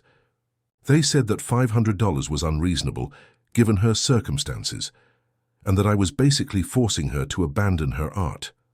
I tried to explain my side, but they wouldn't listen. They accused me of being jealous of Clara's talent and of being a heartless, corporate drone. The whole conversation ended with them hanging up on me. Now Clara is giving me the silent treatment. She barely acknowledges my existence in the apartment. When she does talk to me, it's to passive-aggressively complain about how stressed she is and how my demands are hindering her artistic process. I feel terrible. I don't want to make her life harder, but I also can't afford to be her sole provider. I feel like I'm being taken advantage of, and I'm starting to resent her. But at the same time, I don't want to be the AH who crushes their sister's dreams. So, Reddit, Aita, am I being unreasonable to expect my sister to contribute to household costs even if she's a struggling artist? Should I just suck it up and keep supporting her until she magically becomes famous? Or am I right to set boundaries, even if it hurts her feelings? I'm seriously torn here. Please give me your honest opinions. Update.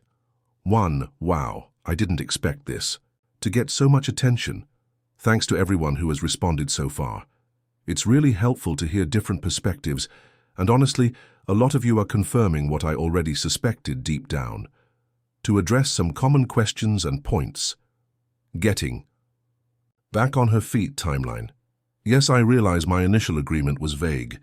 In my mind, getting back on her feet meant finding some kind of stable income within a few weeks or maybe a month or two. 6 months is definitely pushing it. I was too lenient in the beginning, and I regret not setting clearer expectations. Art. School debt. I'm not sure of the exact amount, but I know it's significant. I think that's part of why she's so resistant to getting a real job. She feels like she needs to be successful as an artist to justify the debt. Other options for Clara.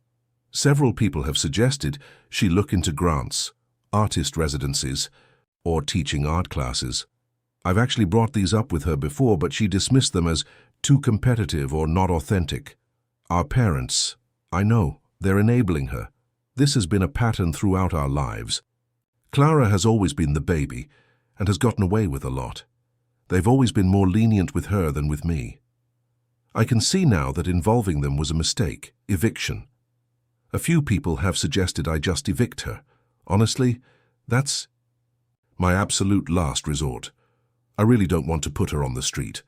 But reading some of these comments, I'm starting to think it might be the only way for her to actually take responsibility for her life. Legal documentation. Someone asked, if I have a written agreement with Clara about her staying with me. The answer is no, it was all verbal. I realize now that's a huge mistake on my part. Based on the feedback, I think I need to have another, much firmer conversation with Clara.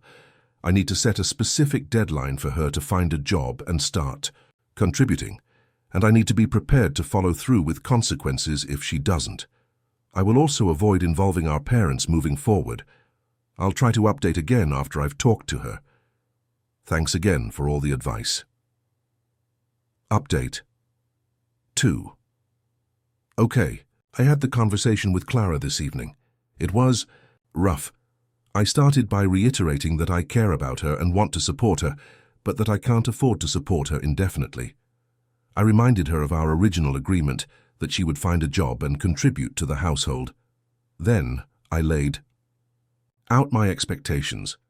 I told her that she has 1 month, 30 days to find a part-time job, any part-time job, and start contributing $500 per month towards expenses. I also told her that if she hasn't found a job by the end of the month, she needs to find another place to live. Her reaction was even worse than before. She started crying, accusing me of being heartless and ruining her life. She said I was prioritizing money over family and that I was betraying her trust. She kept repeating that I didn't understand her art and that I was crushing her dreams. I tried to stay calm and reasonable, but it was hard. I pointed out that her dream was becoming my financial burden. I said that even Van Gogh had to eat, and that getting a job wouldn't magically erase her talent. She then went on a tirade about how unfair life is and how I've always been lucky and never had to struggle. She said I don't understand what it's like to be a true artist and that I'm just a corporate sellout who cares about nothing but money. Honestly, it was exhausting. I ended up losing my temper and saying some things I regret. I told her that she was being entitled and selfish, and that she needed to grow up and take responsibility for her life. I told her that if Van Gogh was alive today, he'd probably have a side hustle driving for Uber. The conversation ended with her storming off to her studio, my living room, and slamming the door. She hasn't spoken to me since. I feel awful. I know I probably handled it poorly, and I definitely said some things I shouldn't have, but I'm also exhausted and frustrated. I feel like I'm being manipulated and guilt-tripped, and I'm starting to resent my own sister. I haven't told our parents about this conversation yet. I'm dreading it. I know they'll just take Clara's side and make me feel even worse. I'm really starting to question whether I did the right thing by letting her move in. Maybe I should have just let her figure things out on her own. I'm still open to advice. What should I do now? Did I handle the conversation wrong? Should I apologize for what I said, even if I believe it's true? How do I deal with my parents? I'm feeling completely lost and overwhelmed. Update 3. Okay, a small update. I have been taking some time to reflect, read through the comments again, and take a few deep breaths. I did apologize to Clara for losing my temper and saying things I didn't mean. I told her that I still stand by the 1-month deadline, but that I do care about her and I want her to succeed. She accepted my apology, but she's still very cold and distant. She hasn't mentioned anything about looking for a job. Then, predictably, my parents called. Clara had told them about our conversation, and they were furious. They accused me of being a terrible sister and of destroying Clara's chances of success. They said that I was being financially abusive and that I should be ashamed of myself. They even threatened to cut me off financially, which honestly is laughable at this point in my life. I tried to explain my side, but they wouldn't listen. They just kept repeating the same arguments, saying that Clara is a genius and that I should be supporting her. I finally lost it. I told them that they were enabling Clara's behavior and that they were just as responsible for her situation as she was. I said that they needed to stop treating her like a child and let her take responsibility for her own life. Then I hung up on them. I know that probably wasn't the best way to handle it, but I was at my wits' end. I'm exhausted from the constant drama and the guilt-tripping.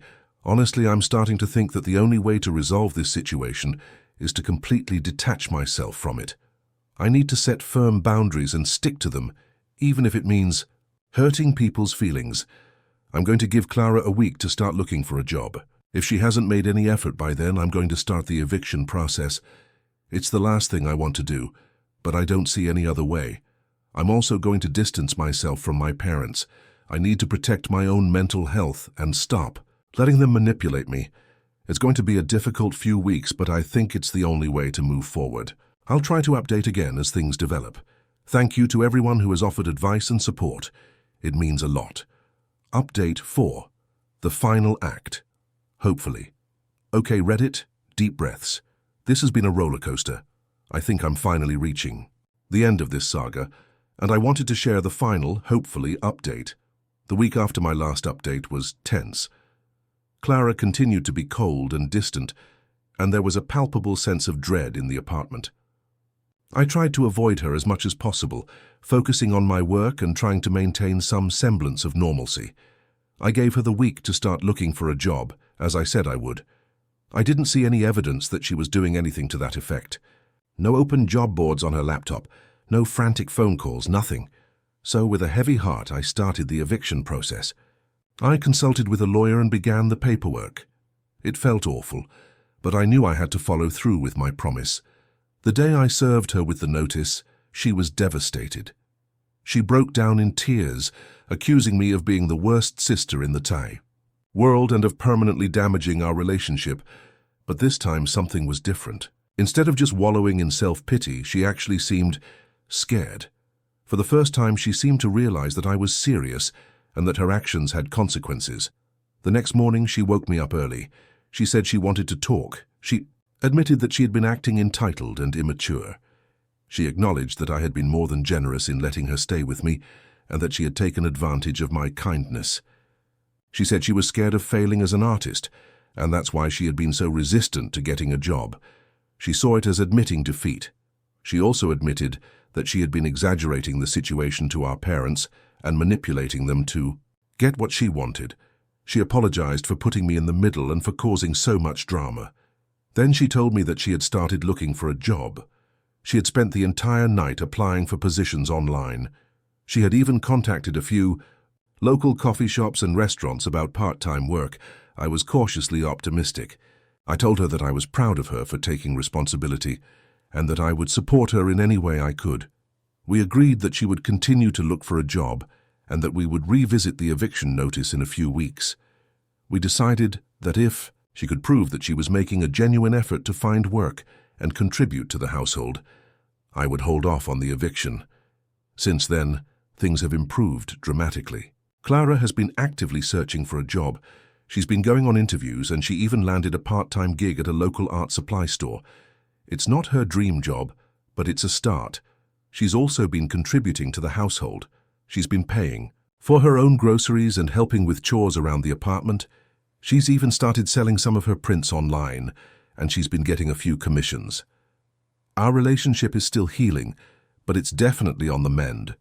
We've been spending more time together, talking and laughing like we used to. It's clear that she's finally starting to grow up and take responsibility for her life. As for our parents, they're still a bit skeptical, but they've started to come around. They've seen that Clara is making an effort, and they're slowly starting to accept that she can't rely on them forever. I'm not going to lie, it's been a long and difficult journey. There were times when I thought our relationship was irreparable, but I'm hopeful that we're finally on the right track. So, Reddit, I guess the moral of the story is that setting boundaries is important even with family, and sometimes tough love is the only way to help someone grow. Thank you again to everyone who offered advice and support. It really helped me navigate this difficult situation. I'm grateful for your honesty and your perspectives. I'm not sure if I'll be posting any further updates, but I wanted to thank you all one last time. You helped me to see that I wasn't the AH and that I was doing what was best for myself and for my sister. Now, fingers crossed, we can finally move on and live our lives in peace. My 28F fiancé, 30mem, and I have been together for 5 years and engaged for 1. We've always had a great relationship, and I truly thought we were on the same page about our future together. However, recently, we've been having some disagreements about our living situation. A little background: I own a house that I bought before we started dating. It's a small 2-bedroom place, but it's in a great location, and I love it. My fiancé has been living with me for the past 3 years, and we've always talked about eventually buying a bigger place together. However, the housing market in our area is extremely competitive, and it's been difficult to find something that fits our needs and budget. A few months ago, my fiancé's parents offered to sell us their vacation home for a very reasonable price. It's a beautiful 3-bedroom house in a popular vacation spot, and they're only selling it because they're getting older and don't use it as much as they used to. My fiancé was thrilled about the idea, and he immediately started making plans for us to buy the house and turn it into our full-time residence. At first I was hesitant. I love the idea of having a bigger house, but the vacation home is about an hour and a half away from our current jobs and friends. I was worried about the commute and the impact it would have on our social lives. But my fiancé assured me that it would be worth it, and that we could always find new jobs in the area if necessary. Despite my reservations, I agreed to go look at the house with my fiancé, and I have to admit, it's gorgeous. It has a huge backyard, a fire pit, and a hot tub. The interior is modern and stylish, and there's even a guest room for when our friends and family come to visit. I could see myself living there, and I started to get excited about the possibility. But then, my fiancé dropped a bomb on me. He told me that his parents wanted us to buy the house with cash and that they wouldn't accept any financing options. This was a huge red flag for me. I know that my fiancé's parents are well off, but I didn't realize that they expected us to buy a house worth several $100,000 in cash. I told my fiancé that there was no way we could afford to do that. We have some savings, but not nearly enough to cover the full cost of the house. I suggested that we look into getting a mortgage, but my fiancé said that his parents wouldn't agree to that. I was starting to feel really frustrated and overwhelmed. I didn't want to lose this opportunity, but I also didn't want to put ourselves in a financially precarious situation. I suggested that we talk to a financial advisor to see if there was any way we could make it work, but my fiancé shot down the idea. He said that his parents had already made their decision and that we needed to respect it. I tried to explain to my fiancé that this was a huge decision and that we needed to carefully consider all of our options, but he was adamant that we buy the house with cash, and he started to get angry with me for questioning his parents' judgment. I started to feel like I was being backed into a corner. I didn't want to ruin my relationship with my fiancé's parents, but I also didn't want to put ourselves in a bad financial situation. I suggested that we table the discussion for a few days and come back to it with fresh minds, but my fiancé refused. He said that we needed to make a decision now, and that if we didn't buy the house, someone else would. I was feeling really stressed and overwhelmed, and I ended up crying in front of my fiancé. I told him that I was scared and that I didn't know what to do. He seemed frustrated with me and he didn't offer much comfort. In the end, we didn't buy the house. I'm still not sure if it was the right decision, but I know that I couldn't have lived with myself if we had gone through with it and ended up in financial trouble. My fiancé is still upset with me about it, and we've been arguing a lot lately. He thinks that I'm being unreasonable and that I should have trusted his parents' judgment. I think that he's being short-sighted and that he's not considering the long-term consequences of our decision. I don't know what to do. I love my fiancé, but I'm starting to feel like we're not on the same page about our future together. I'm worried that this disagreement is a sign of bigger issues to come. So, Reddit, ATA, for not wanting to buy a house with cash. I can imagine the comments now, YTA. You're being unreasonable and not considering your fiancé's feelings. NTA, you have every right to be cautious about such a big financial decision. ESH, both of you need to communicate better and consider each other's perspectives. YTA, you should have trusted your fiancé's parents' judgment and gone along with their plan. NTA, you made the right decision for your future and your financial stability. I could see the arguments on both sides. On the one hand, it's understandable that my fiancé would be excited about the opportunity to buy a beautiful vacation home for a reasonable price, and I can see why he would be frustrated with me for being hesitant and questioning his parents' judgment. On the other hand, I don't think it's unreasonable for me to be cautious about such a big financial decision. We're talking about several $100,000 here, and I don't think it's wise to buy a house with cash without carefully considering all of our options. I also don't think it's fair for my fiancé to expect me to just go along with his parents' plan without any input or consideration for my own concerns. I feel like he's prioritizing their wishes over mine, and that's not a good feeling. In the end, I don't know if there's a clear answer to this dilemma. I just know that I'm feeling stressed and overwhelmed, and I'm not sure how to move forward. I love my fiancé, but I'm starting to question whether we're truly compatible in the long run. Geister for telling my SEL she can't dress her newborn baby in goth clothes at my wedding. Okay, Reddit, I need your unbiased opinions because my husband is driving me insane. I'm 30F getting married in October to Mark, 32M. We've been together for 5 years and are really excited to tie the knot. Everything was going smoothly with the wedding planning, a few hiccups with seating arrangements and minor bridesmaid drama, but nothing major. Until this. Mark has a younger sister, Sarah, 26F, who gave birth to her first baby, Leo, about 3 months ago.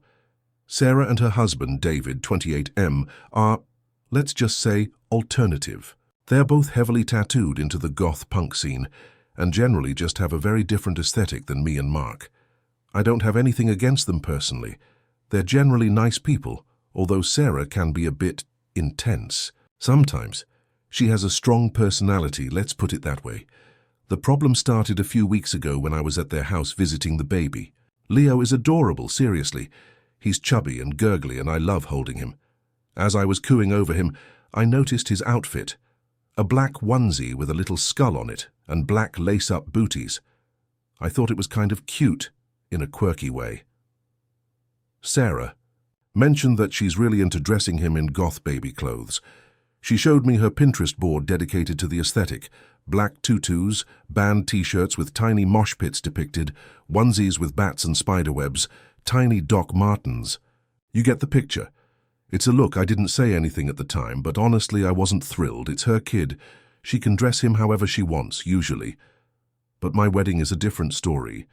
My wedding is going to be a fairly traditional affair. It's being held in a beautiful historic church, followed by a reception at a country club. We're having a classic white dress, a string quartet, the whole shebang. The dress code is semi-formal to formal. I've always pictured a very elegant and timeless vibe. So last week I was talking to Sarah on the phone about the wedding, confirming details about the seating arrangements and dietary restrictions. Then she casually mentioned what Leo would be wearing. I found the cutest little outfit for Leo for the wedding, she said, all excited. It's a little black romper with a velvet collar and tiny metal studs. And I got him a little black top hat. He's going to look so adorable. My stomach dropped. A black romper with metal studs and a top hat? At my wedding? I tried to be polite. Oh, Sarah, that sounds... I paused, searching for the right word. Interesting.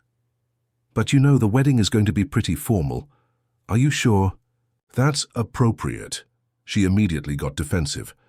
What do you mean, appropriate? What's wrong with it? It's just clothes. I explained as calmly as I could that I was going for a specific aesthetic for the wedding and that a baby dressed in a goth outfit might clash with the overall vibe. I said I wasn't trying to tell her how to raise her child, but that I would really appreciate it if she could choose something a little more neutral. Maybe a light-colored onesie or a cute little outfit with pastel colors. She exploded. Are you serious right now? You're telling me I can't dress my own baby the way I want at your wedding? This is ridiculous. You're trying to control everything. Leo is part of the family and he deserves to be comfortable and look like himself. I tried to reason with her, explaining that it wasn't about controlling her, but about maintaining a consistent look for the wedding photos and the overall atmosphere. I even suggested that she could change Leo into his goth outfit later in the evening after the formal photos were taken. She wasn't having it. So you're saying you're ashamed of my baby? You don't want him to be seen in his clothes. This is so offensive. I can't believe you're being so shallow and superficial. The conversation went downhill from there. We ended up arguing and she hung up on me. Now she's not talking to me and Mark is caught in the middle. Here's where Mark comes in. He's siding with Sarah. He says I'm being unreasonable and that I'm making a big deal out of nothing. He says it's just a baby and nobody's going to care what he's wearing. He thinks I should just let Sarah dress Leo however she wants and focus on enjoying my wedding. He says I'm being a bridezilla, that this is a power play and that I'm trying to control Sarah. He even said, "It's just one day. Can you just let her have this?" I'm starting to wonder if I'm wrong. Maybe I am being too controlling, but I've put so much effort into planning this wedding and I have a very specific vision in mind. I don't want it to be disrupted by something that feels to me like a deliberate attempt to undermine my vision. So Reddit, ATA, Am I being unreasonable for wanting my nephew to dress in a more neutral outfit at my wedding? Or is Sarah being overly sensitive and deliberately difficult? Help me out here. Edit. Okay, wow, I didn't expect this to blow up so much. Thank you all for your input. I'm reading through all the comments and I see a lot of different perspectives. Here are some clarifications based on the questions I'm seeing. Why does it matter so much?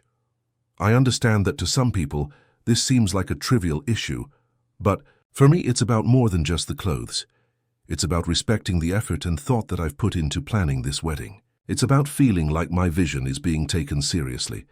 I've spent months planning this, and I have a specific picture in my head. I'm not saying it's the only valid vision, but it's mine. I suppose it's the same reason people have color schemes. Hand decorations. I want visual harmony that's pleasing to me. What kind of neutral outfit are you suggesting?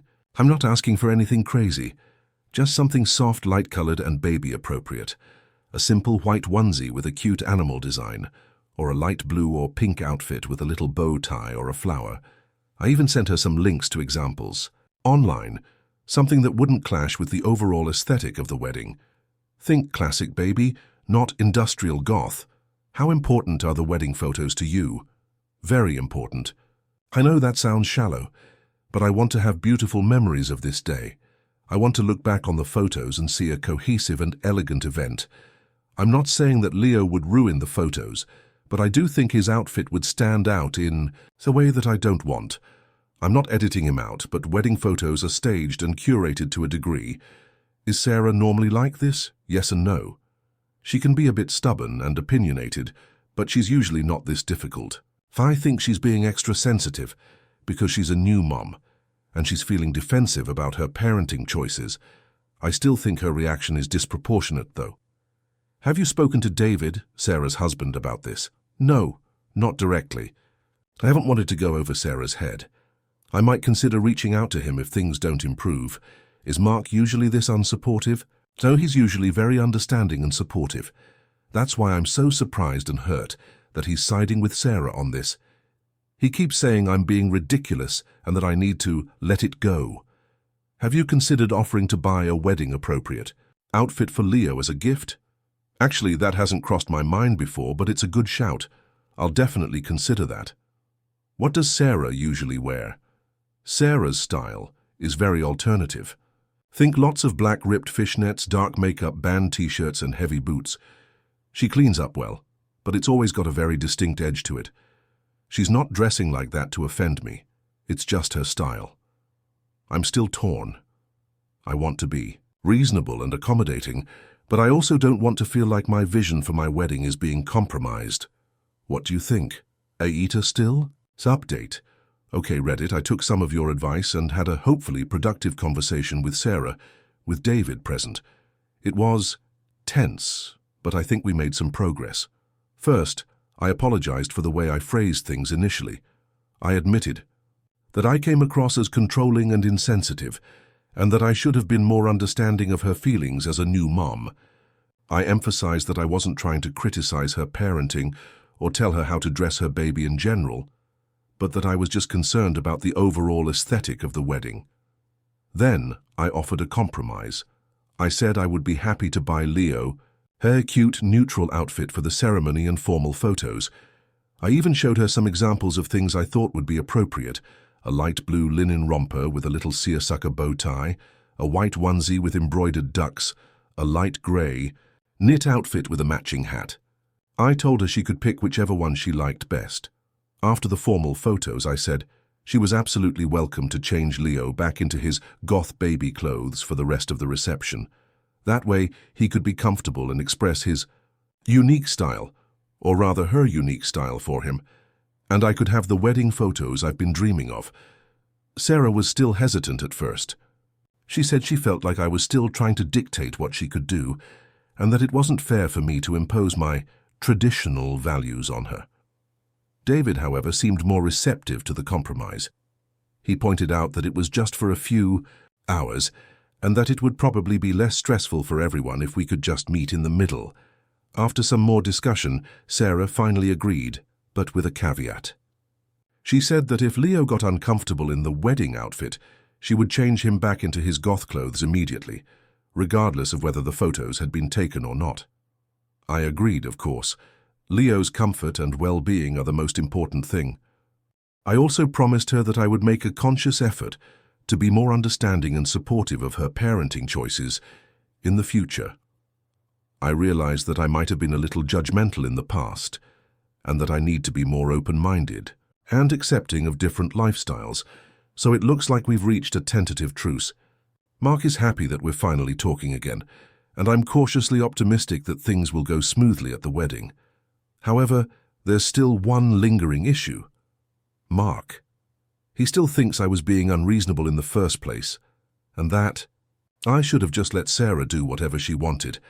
He's not entirely convinced that my apology was genuine, and he thinks I'm still secretly judging Sarah's lifestyle.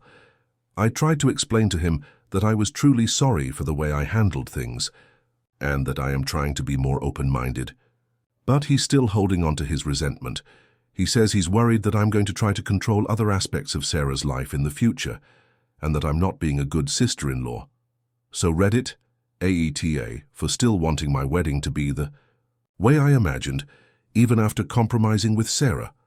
And how do I convince Mark that I'm not a controlling monster, and that I'm genuinely trying to build a good relationship with his sister? This whole situation has been so stressful, and I just want to get married and be happy. Further update, the wedding edition. Okay, everyone, it's done. The wedding is over, and, well, it was a mixed bag. Let me start with the good, the ceremony. Itself was beautiful. I walked down the aisle, tried not to cry, and said my vows. The church looked amazing, the music was perfect, and I felt like the happiest woman in the world. The weather was also incredible, sunny and crisp. Every bride's dream for an October wedding. Mark looked incredibly handsome, and the actual marrying part was perfect. The reception started off well. The country club was decorated beautifully. The food was delicious, and everyone seemed to be having a good time. Now for the not-so-good Leo's outfit.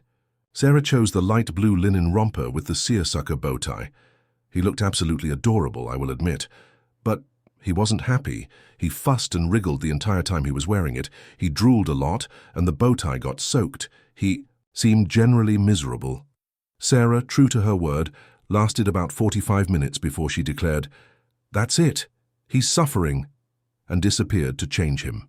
From that point on, Leo was back in his black skull onesie, happily gumming a plastic bat. He looked significantly more content. My wedding pictures now have a 3-month-old in a skull onesie. Honestly, at that point, I was just so relieved that the initial drama was over that I didn't care anymore. I just wanted to enjoy my wedding.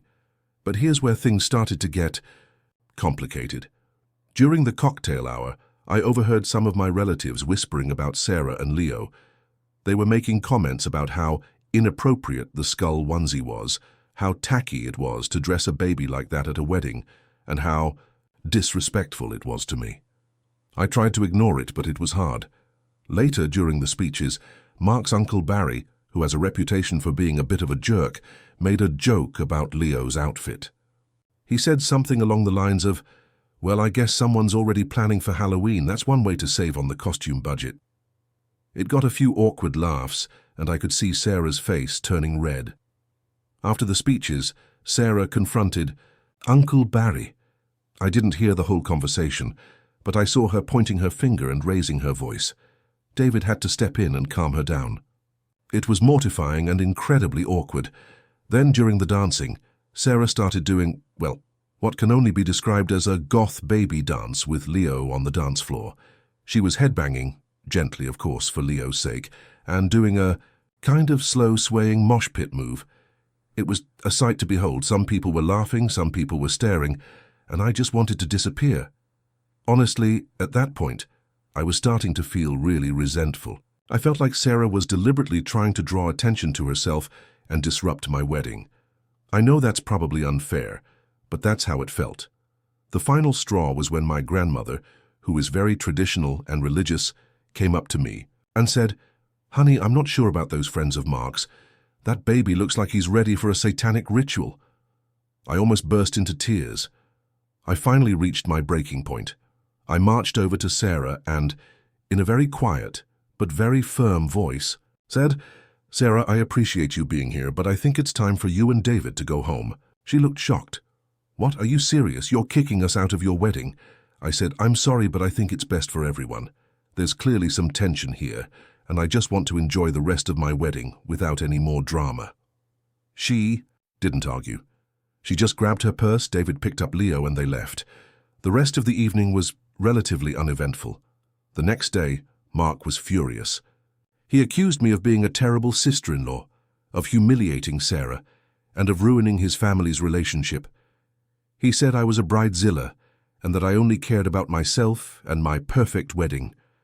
I tried to explain how I felt, how I was overwhelmed and stressed, and that I felt like Sarah was deliberately trying to undermine me, but he wouldn't listen. He said I was being selfish and that I needed to apologize to Sarah. So Reddit Aita for kicking Sarah and David out of my wedding. Part of me feels like I was justified, that I had reached my breaking point and that I needed to protect myself and my wedding from further drama. But another part of me feels like I overreacted, that I should have just let it go and tried to be more understanding. And now my marriage is starting on a really rocky footing. Aita. Edit to the update. Okay, a lot of you are asking about the timeline of events and the alcohol consumption.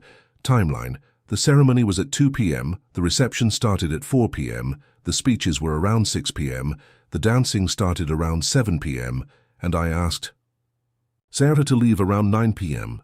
Alcohol consumption. I had maybe 2 glasses of champagne throughout the entire day. I was too stressed to drink much. Mark had a few beers and a glass of wine. Sarah and David were both drinking, but I didn't see them get excessively drunk. Uncle Barry definitely had a few too many. Also, several people have asked what I expected from Sarah and David's attendance. I honestly just wanted them to be there, to be supportive and to enjoy the celebration. I didn't expect them to change who they were, but I did expect them to be respectful of my wedding and the other guests. I guess I was wrong. Final update, for now at least. Well, Reddit, the dust is still settling, but I wanted to give you all a final update, for now. After a lot of arguing, crying, and soul-searching, Mark and I finally had a really honest conversation. I explained to him how I felt overwhelmed and stressed, and how I felt like Sarah was deliberately undermining my wedding. I also admitted that I could have handled things better, and that I was sorry for kicking her and David out. Mark, in turn, admitted that he was being overly defensive of Sarah, and that he wasn't being fair to me. He said he understood how much the wedding meant to me, and that he was sorry for not being more supportive. He also acknowledged that Sarah's behavior wasn't exactly appropriate, and that he would talk to her about it. We decided to go to couples counseling to work through our communication issues, and to learn how to better navigate conflicts in the future. It's not a magic bullet, but we both feel like it's a step in the right direction. The next day, Mark called Sarah and had a long conversation with her. He told her that while he understood her desire to express herself and her baby's style, her behavior at the wedding was disrespectful to me, and that she needed to apologize. To my surprise, Sarah actually did apologize. She said she was caught up in her own feelings, and that she didn't realize how her actions were affecting me. She admitted that she was being deliberately provocative and that she was sorry for ruining my wedding. She also said that Uncle Barry was being a total jerk and that she overreacted to his comments. She also said that she should have spoken to me privately rather than making a scene. She then asked if we could meet up for coffee and talk things through. I agreed, and we met the following day. It was a bit awkward at first, but we eventually managed to have a productive conversation. I apologized for kicking her and David out, and she apologized for her behavior at the wedding. We both agreed to try to be more understanding and accepting of each other's differences in the future. So, as of right now, things are okay. Mark and I are still working on our relationship, but we're making progress. Sarah and I are on speaking terms, and we're trying to rebuild our relationship. I don't know if we'll ever be best friends, but at least we're not enemies anymore. The wedding photos are, well, they are what they are. There are some beautiful shots, and there are some shots with a baby in a skull onesie. I've decided to focus on the good ones and try to laugh off the rest. I've learned a lot from this experience. I've learned that communication is key, that compromise is essential, and that it's important to be understanding and accepting of different perspectives. I've also learned that weddings can bring out the worst in people, and that it's important to stay calm and try to see things from other people's point of view. Thank you all for your advice and support. It really helped me to work through this difficult situation. And to those of you who called me a bridezilla, well, maybe I was a little bit of a bridezilla, but I'm working on it. ITA for changing my will and cutting my sister out after she criticized my life choices. Hey Reddit, I'm 42F, and I'm at a complete loss right now. I need some outside perspective before I do something I seriously regret. For context, I've never been married or had children. I have a stable corporate job in finance, and I live a comfortable, if somewhat unconventional, life. I own my condo outright, travel extensively, before gestures vaguely at the world, and spend a lot of time on my hobbies, pottery, hiking, and rescuing fostering senior dogs. My only sibling is my younger sister, Sarah, 38F, who is married to Tom and has 2 kids, Lily, 8, and Max, 5. Sarah and I used to be really close growing up, but our lives have diverged drastically. She went the traditional route: college, marriage, kids, suburban house with a white picket fence. I went, well, not that. Honestly, sometimes I think she views my life as some sort of extended gap year. My parents passed away a few years ago, leaving everything to be split equally between Sarah and me. It wasn't a massive fortune, but it was enough to pay off my condo and invest some money. Since then, I've been meticulous about my own finances. I have a solid will that outlines everything. Originally, the bulk of my assets were earmarked to be split between Sarah's kids for their education, with a small portion going to a local animal shelter I support. Here's where things get messy. Recently, Sarah and her family came to visit. We hadn't seen each other in person since before the pandemic, and I was really looking forward to it. The first day was great. We caught up, the kids were relatively well behaved, and we genuinely enjoyed each other's company. The next day, however, Sarah started getting weird. She started making comments about my lifestyle, disguised as concern. It started subtly. "Are you sure you're happy living alone, my name? It must get lonely." I brushed it off, telling her I enjoyed my own company and that I had plenty of friends. Then it escalated. She saw my closet full of travel gear and said, "Wow, you're still doing that whole wanderlust thing? Shouldn't you be thinking about settling down? Time's ticking, you know." I tried to change the subject, but she kept pushing. Later that day, she found some brochures from an animal rescue organization I volunteer with. "More dogs, seriously? You're going to be that crazy dog lady, aren't you? You can barely take care of yourself." That stung. I love rescuing animals. They bring so much joy to my life, and I'm damn good at it. I've spent countless hours caring for these animals, often at my own expense. I was about to snap when her husband, Tom, intervened and changed the subject. I thought the conversation was done, but I was wrong. That night, after the kids were asleep and Tom was watching some game on TV, Sarah cornered me in the kitchen. She said, "Look, I love you, but someone needs to be honest with you. You're wasting your life. You're going to end up alone and miserable. All this traveling and rescuing dogs, it's not fulfilling. You need to find a husband, have kids, and build a real life." I was stunned. I've never told her that I want those things, because I don't. I love my life. I'm fulfilled by my work, my hobbies, and my relationships. I told her as calmly as I could that I was happy with my life choices and that her opinion wasn't needed or appreciated. She scoffed. "Happy? Come on, you're just running away from something. You're afraid of commitment, you're afraid of responsibility." I finally lost it. I told her that she had no right to judge me, that my life was none of her business, and that if she couldn't respect my choices, she could leave. The next morning, they left early. Sarah gave me a tight hug and said, "I just want you to be happy." It felt incredibly insincere. Since then, we've exchanged a few terse texts, but nothing substantial.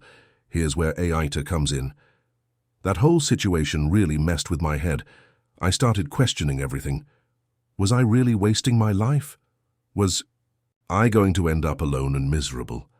I know logically that Sarah's just projecting her own insecurities onto me, but her words still planted a seed of doubt.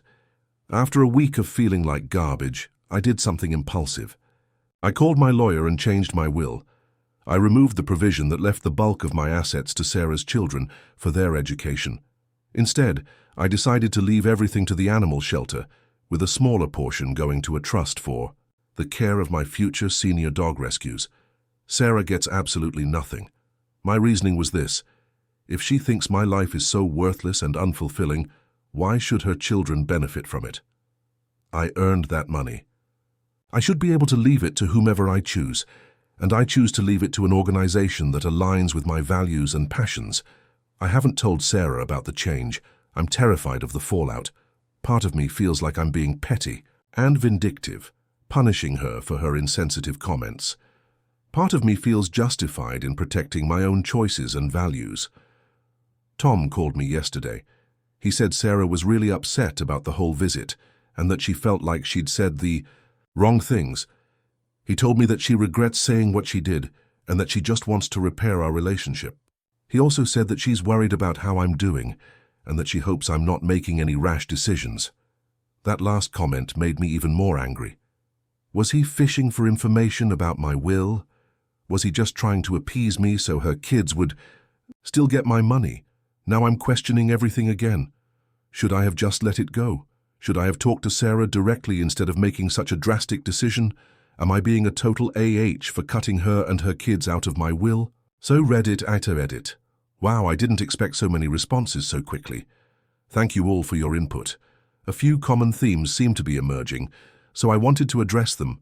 Why didn't I just talk to Sarah directly? Honestly, I was hurt and angry.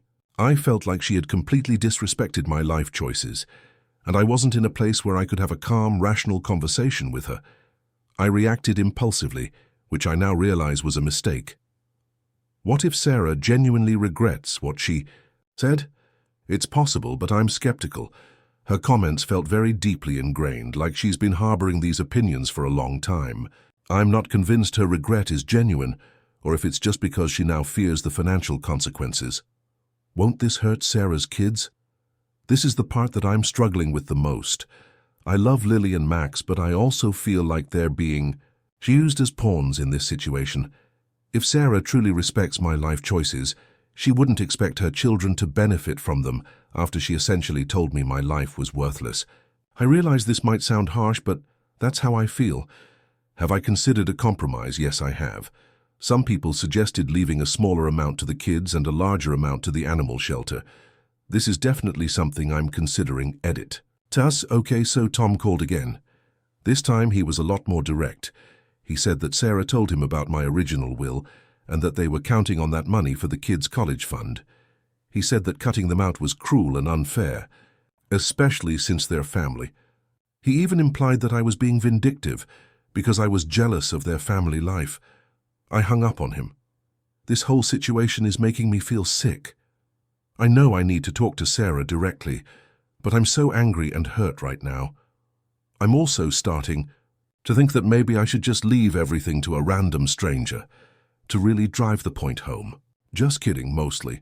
Seriously though, I appreciate everyone's advice. I'm going to take some time to think things over and try to approach this situation with a clearer head. I'll update you all when I have more news. Edit 3. Update.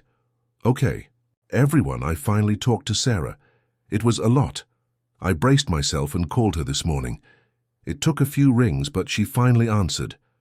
The conversation started off stilted and awkward. I started by telling her that I was hurt and angry by her comments during their visit.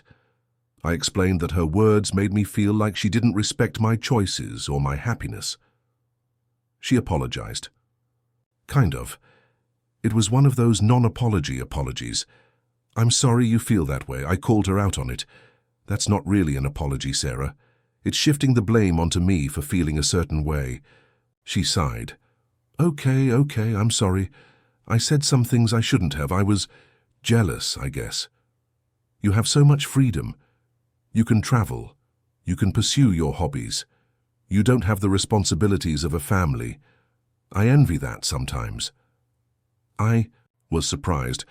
I never would have guessed that Sarah envied my life. But that doesn't excuse what I said, she continued. I was wrong. Your life is your own, and you have every right to live it however you want. I felt a little bit of the tension ease. "Thank you for saying that, Sarah." Then she brought up the will. "Tom told me you changed it," she said, her voice tight. "He shouldn't have," I replied, instantly regretting my word choice. "He was worried. We were counting on that money for the kids' college. You know how expensive college is these days. And I know how expensive it is to rescue senior dogs," I countered, "and how much joy they bring to my life." We argued while going back and forth about our respective priorities and values. It was exhausting. Finally, I said, "Look, Sarah, I'm not going to apologize for wanting to support the things that are important to me, but I also don't want to punish your children for your mistakes." I proposed a compromise. I told her that I would reinstate a portion of the money for the kids' education, significantly less than the original amount. I also said that I would include a clause requiring the kids to visit me regularly and volunteer at the animal shelter if they wanted access to the funds. She was hesitant at first. She clearly wanted more money. But after a few minutes of silence, she agreed. "Okay," she said, "that sounds fair."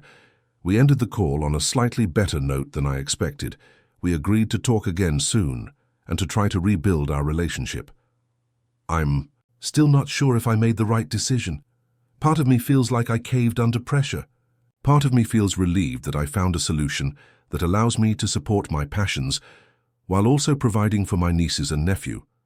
I've already scheduled another appointment with my lawyer to update the will again. So, Reddit, what do you think? Did I do the right thing? Aita for even considering disinheriting my sister's kids in the first place, and Aita for the condition I put on their access to the funds. I'm still feeling incredibly conflicted, and most importantly, how do I prevent this kind of situation from happening again in the future? I'm tired of feeling like I have to justify my life choices to everyone.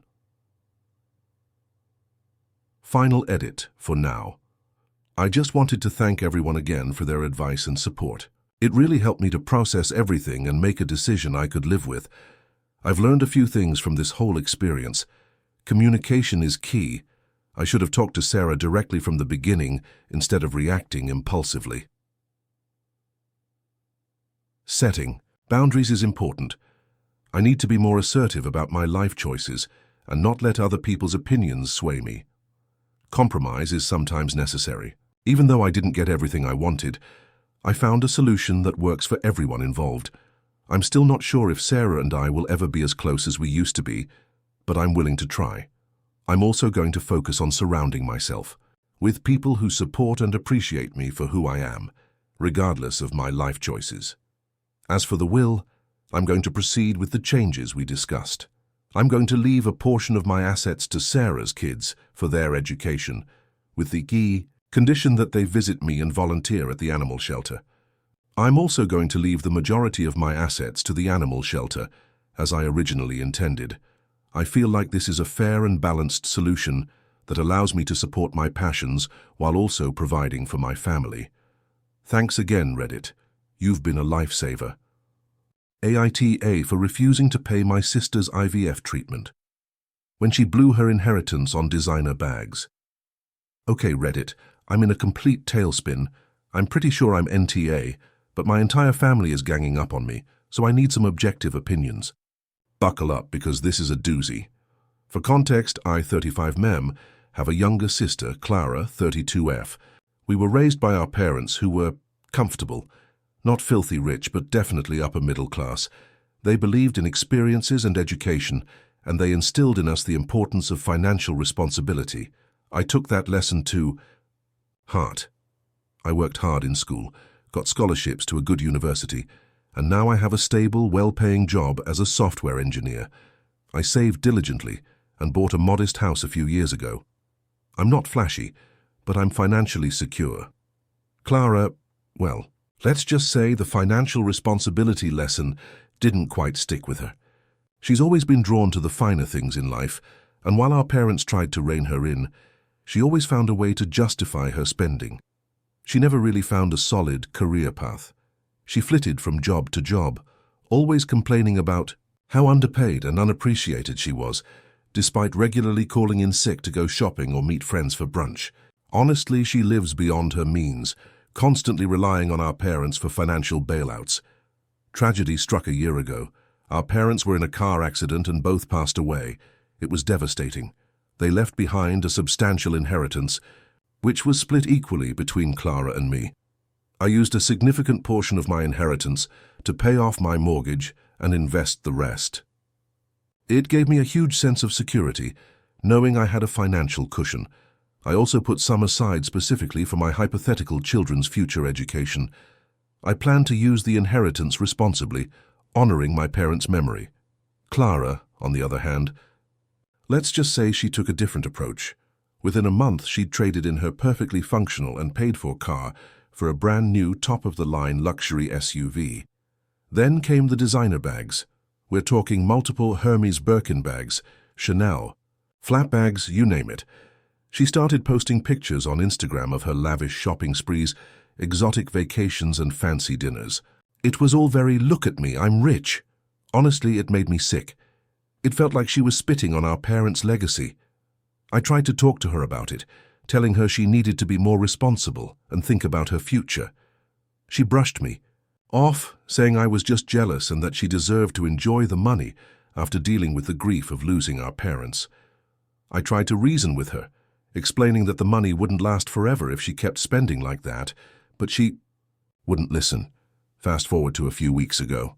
Clara and her husband Mark, a nice guy but also not exactly a financial wizard, came over for dinner. They seemed unusually subdued. After dinner, Clara dropped a bombshell. They've been trying to conceive for 2 years with no luck. They've seen a fertility specialist, and the only option for them to have a biological child is IVF. IVF is expensive. Really expensive. And here's where I think I might be the Clara then asked me point blank if I would pay for their IVF treatment. She said they'd run into some unforeseen financial difficulties and exhausted most of their savings. She specifically cited the cost of the new car and a few little indulgences as the reasons why they were now broke. Mark looked mortified during this whole exchange. I was floored. I looked at her, speechless for a moment. Then I said, "Clara, are you serious? You blew through your entire inheritance on designer bags and luxury items, and now you want me to pay for your IVF?" She started crying, saying it wasn't fair that I was judging her spending habits. She said our parents would have wanted her to be happy, and having a baby would make her happy. She added that I was being selfish, and that my money would be going to a good cause. Mark, bless his heart, tried to mediate, saying they were just exploring all their options. I told her that I wasn't obligated to pay for her IVF, especially considering how irresponsibly she'd handled her inheritance. I said she should have thought about her future, and the possibility of needing fertility treatments before she went on a year-long shopping spree. I suggested she consider other options, like adoption, or even just accepting that maybe they weren't meant to be parents. The atmosphere in the room turned icy. Clara stormed out, calling me a heartless, greedy jerk. Mark apologized for her behavior and left shortly after. Since then, the entire family has been bombarding me with calls and texts, telling me I'm being unreasonable. They're saying that family should support each other and that I have the financial means to help Clara have a baby. They're accusing me of being bitter and jealous of Clara's happiness. My aunt even called me, saying our parents would be ashamed of me. Honestly, I'm starting to doubt myself. On the one hand, I feel terrible for Clara. I know she desperately wants a child, and it sucks that she's facing fertility issues. Part of me wants to help her achieve her dream. But on the other hand, I'm furious that she expects me to bail her out of a situation entirely of her own making. I feel like I'd be enabling her irresponsible behavior and setting a dangerous precedent. What's to stop her from blowing through more money and expecting me to fix it? So, Reddit, AITA. Am I being a heartless jerk for refusing to pay for my sister's IVF treatment when she squandered her inheritance on frivolous things? Edit. Okay, wow. I wasn't expecting this many responses. Thank you to everyone who's weighed in. I'm reading all the comments and taking them to heart. Few things I want to clarify based on some common questions and assumptions. The amount. Many of you are asking how much money Clara actually spent and how much the IVF costs. Our parents left us each a pretty sizable inheritance in the high 6-figure range. Clara has, according to her own admission, spent the vast majority of it.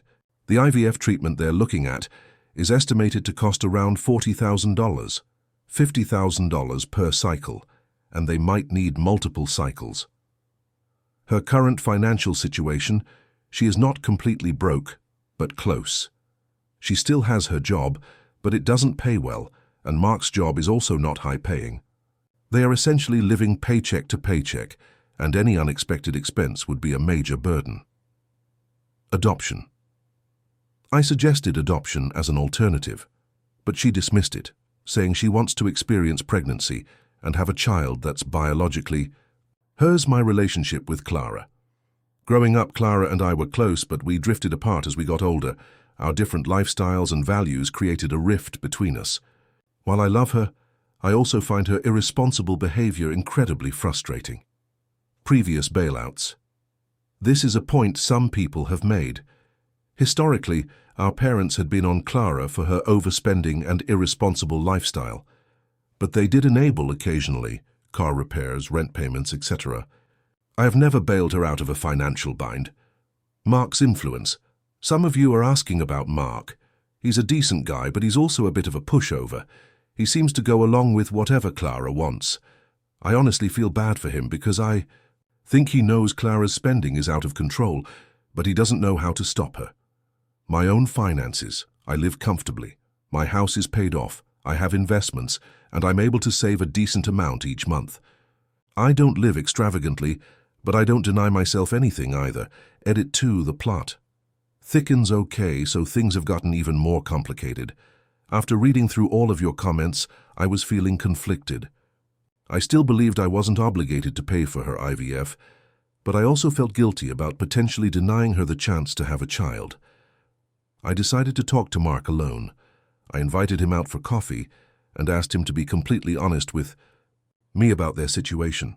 He was hesitant at first, but eventually he opened up. He confirmed that Clara had spent most of her inheritance, and he admitted that he had tried to talk her out of some of her more extravagant purchases. He said he's been worried sick about their finances for months. Then he revealed something that completely blindsided me. Clara hasn't been entirely truthful about the IVF. Apparently, they had their initial consultation with the fertility specialist a few months ago before she spent the bulk of her inheritance. The doctor recommended a less expensive treatment option, IUI, as a first step, with IVF as a backup if IUI failed. He claimed Clara insisted on skipping IUI and going straight to IVF because it's supposedly more effective, and she didn't want to waste time. Mark admitted that he knew they couldn't afford IVF without seriously jeopardizing their financial security, but he was afraid to disagree with Clara. He said she's been incredibly stressed about conceiving, and he didn't want to upset her further.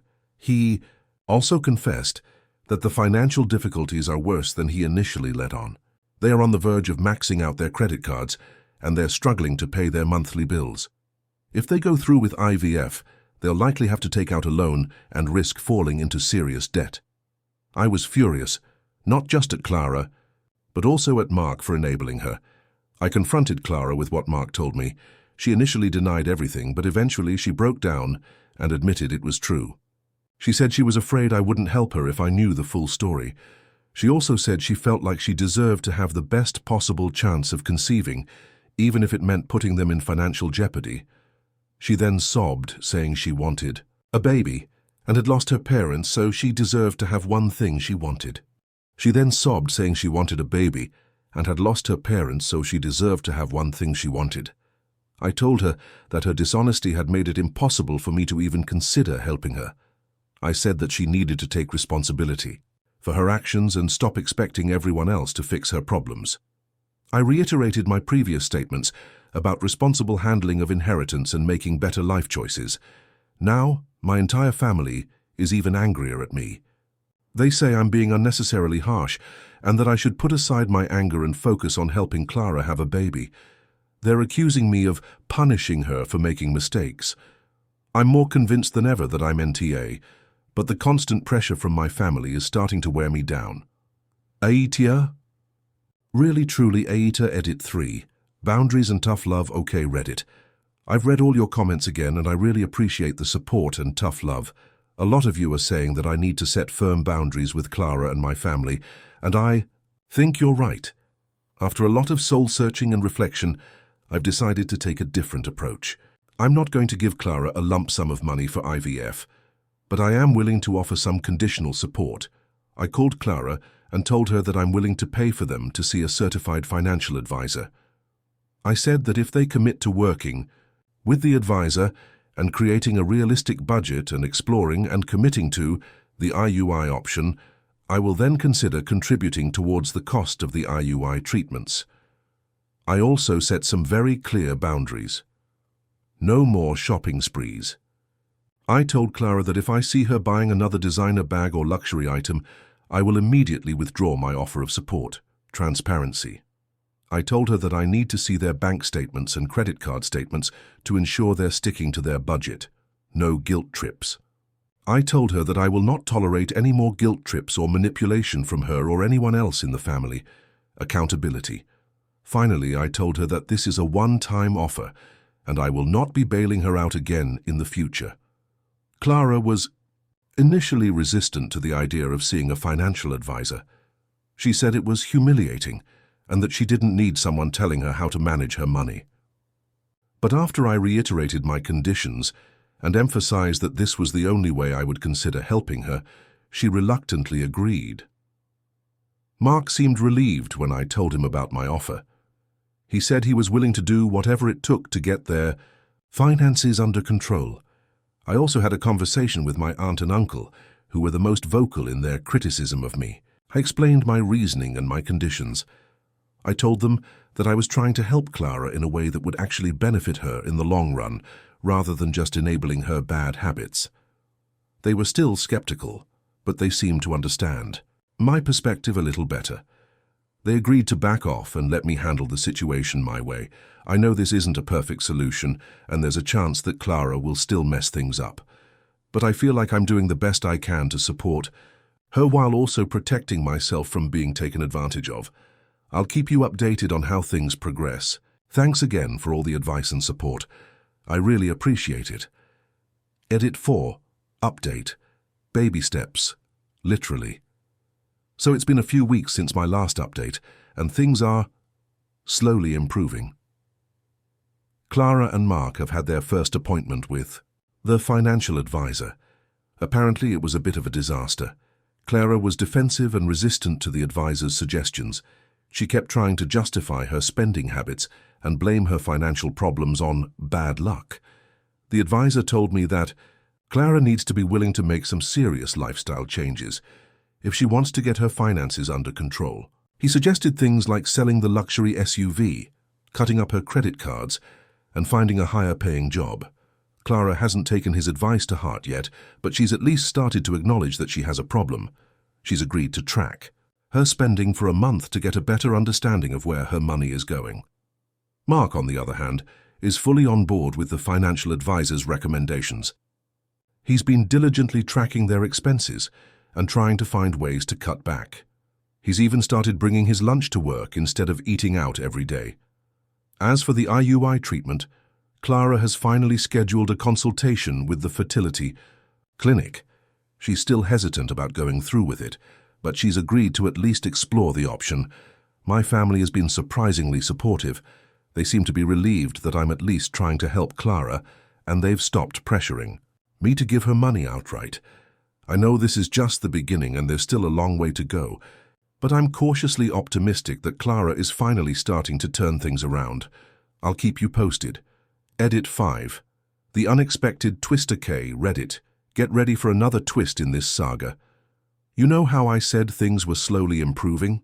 Well, scratch that. I got a call from Mark a couple of days ago and he was in tears. He told me that he and Clara had a massive fight after their last appointment with the financial advisor. Apparently, the advisor had suggested that Clara sell some of her designer bags to raise money for their debt. Clara absolutely refused. She said the bags were investments and that she couldn't part with them. Mark tried to reason with her, but she wouldn't listen. She accused him of siding with the advisor against her. The argument escalated, and Clara ended up saying some really hurtful things to Mark. Then, the kicker. Mark told me that he's considering leaving Clara. He said he can't handle her spending habits anymore, and he's tired of being treated like a doormat. He said he loves her, but he doesn't see a future with her if she doesn't change. Her ways. I was stunned. I had no idea things were that bad. I met with Mark for coffee to talk things through.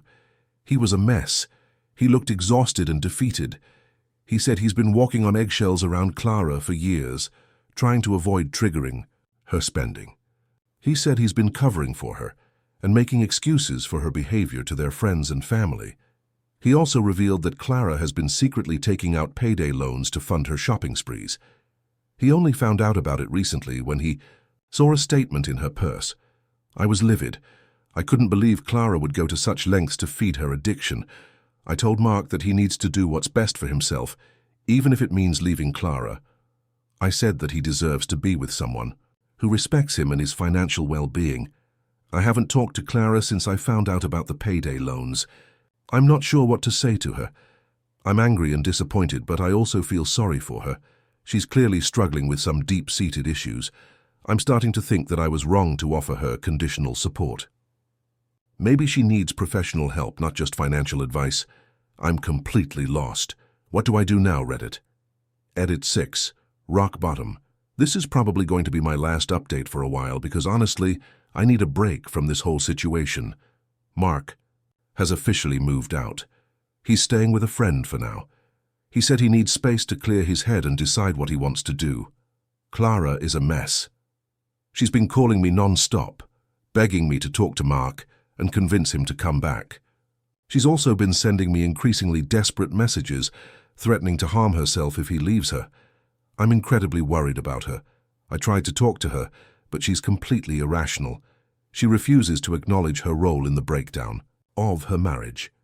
She keeps blaming Mark for being controlling and unsupportive. I finally convinced her to talk to a therapist. I even offered to pay for the first few sessions. She reluctantly agreed, but I don't know if she'll actually go. I also contacted some of our other family members and asked them to check in on her. I can't be the only one responsible for her well-being. As for the financial situation, it's even worse than I thought. Mark told me that Clara has maxed out all of her credit cards and taken out multiple payday loans. They're in serious debt. I've decided to withdraw my offer of conditional support. I can't enable her behavior any further. I told her that I'm willing to help her find a good therapist, but that's it. I feel like I've done everything I can to help her, but ultimately, she needs to help herself. I know I'm probably going to get a lot of flack from my family for abandoning her, but I can't keep sacrificing my own well-being for her. I hope she gets the help she needs. I truly do. But I can't be the one to save her ATA for walking away. I honestly don't know anymore. I'm just exhausted. Final thoughts. This is a complex situation with no easy answers. The OP is caught between a desire to help his sister and a need to protect himself from being taken advantage of. He's trying to set boundaries and offer conditional support, but Clara's behavior is making it increasingly difficult. Ultimately, Clara needs to take responsibility for her own actions and seek professional help.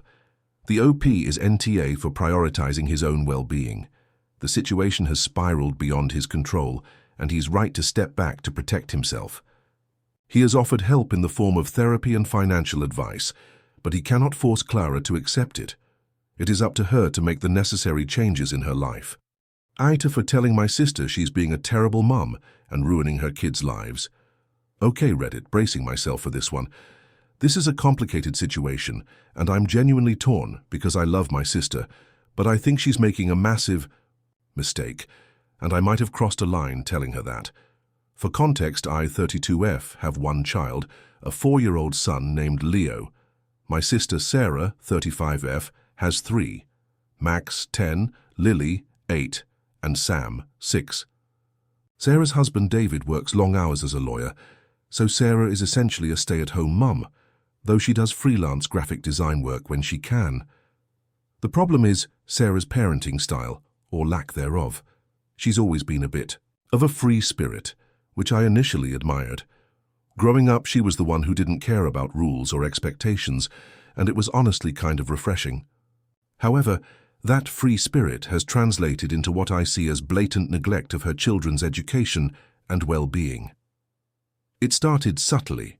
When Max was in kindergarten, Sarah openly scoffed at homework.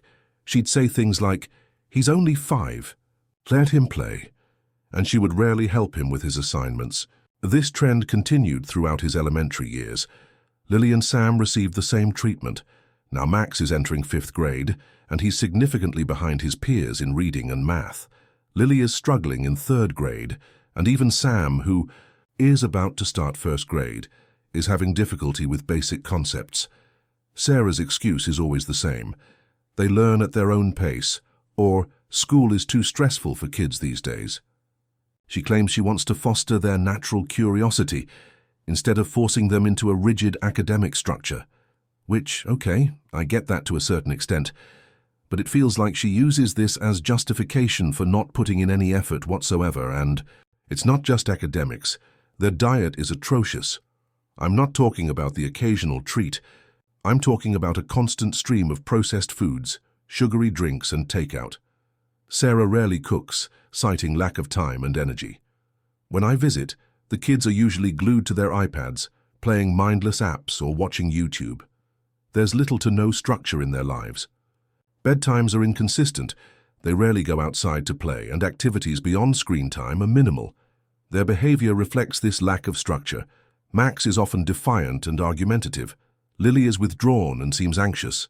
And Sam, well, he's just all over the place. He's constantly interrupting, has trouble focusing, and throws tantrums easily. I've tried to gently bring up my concerns with Sarah over the years. I suggested tutoring for Max, offering to pay for it myself. I suggested healthier meal options, even offering to cook meals for them. I suggested setting time limits on screen time and encouraging outdoor play. But my suggestions were always met with resistance and defensiveness.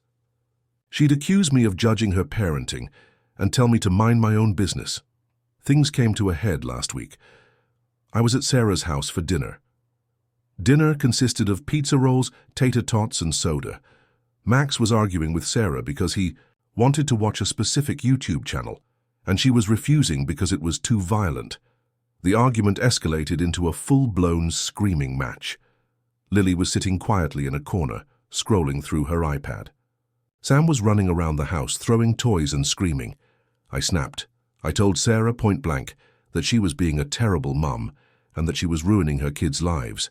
I said that her neglect was setting them up for failure in school and in life. I told her that she needed to stop prioritizing her own comfort and start putting her children's needs first. I told her she was abdicating her responsibilities as a parent and that her free spirit was just a thinly veiled excuse for laziness. She was furious. She screamed at me, called me judgmental and condescending, and told me to get out of her house. David, who had just arrived home from work, looked mortified and tried to mediate, but Sarah wouldn't hear it. I left, feeling awful, but also strangely relieved. I knew I had been harsh, but I genuinely believe my concerns are valid. I'm worried about those kids.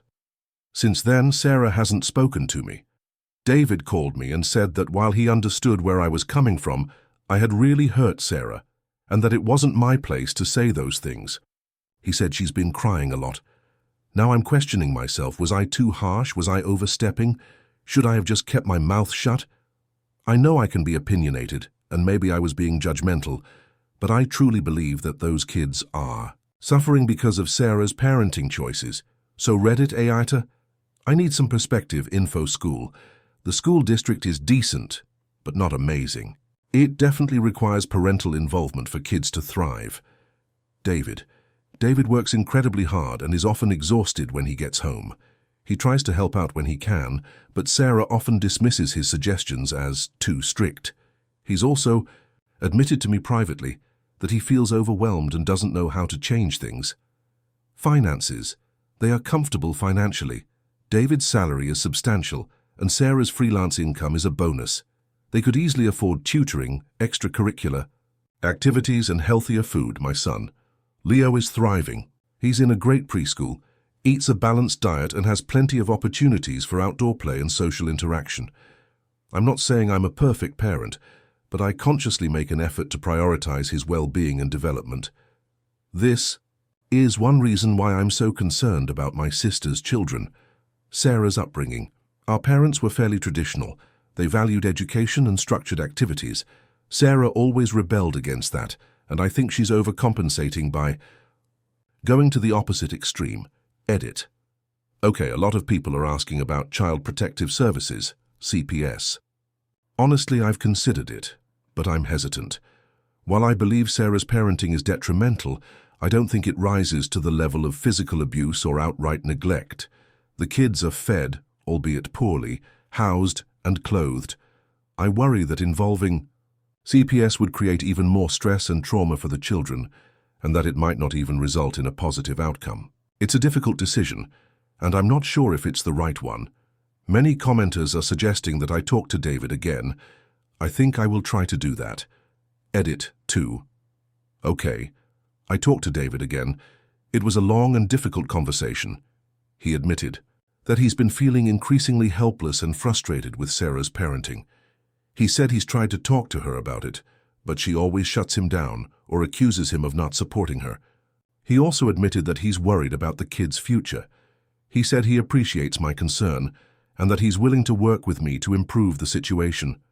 He suggested that we try to find a family therapist who specializes in parenting issues. He thinks that might be a more effective way to address Sarah's behavior than confronting her directly. I agreed to help him research therapists. I'm still not sure if this will work, but it's a start. Thank you all for your advice and support.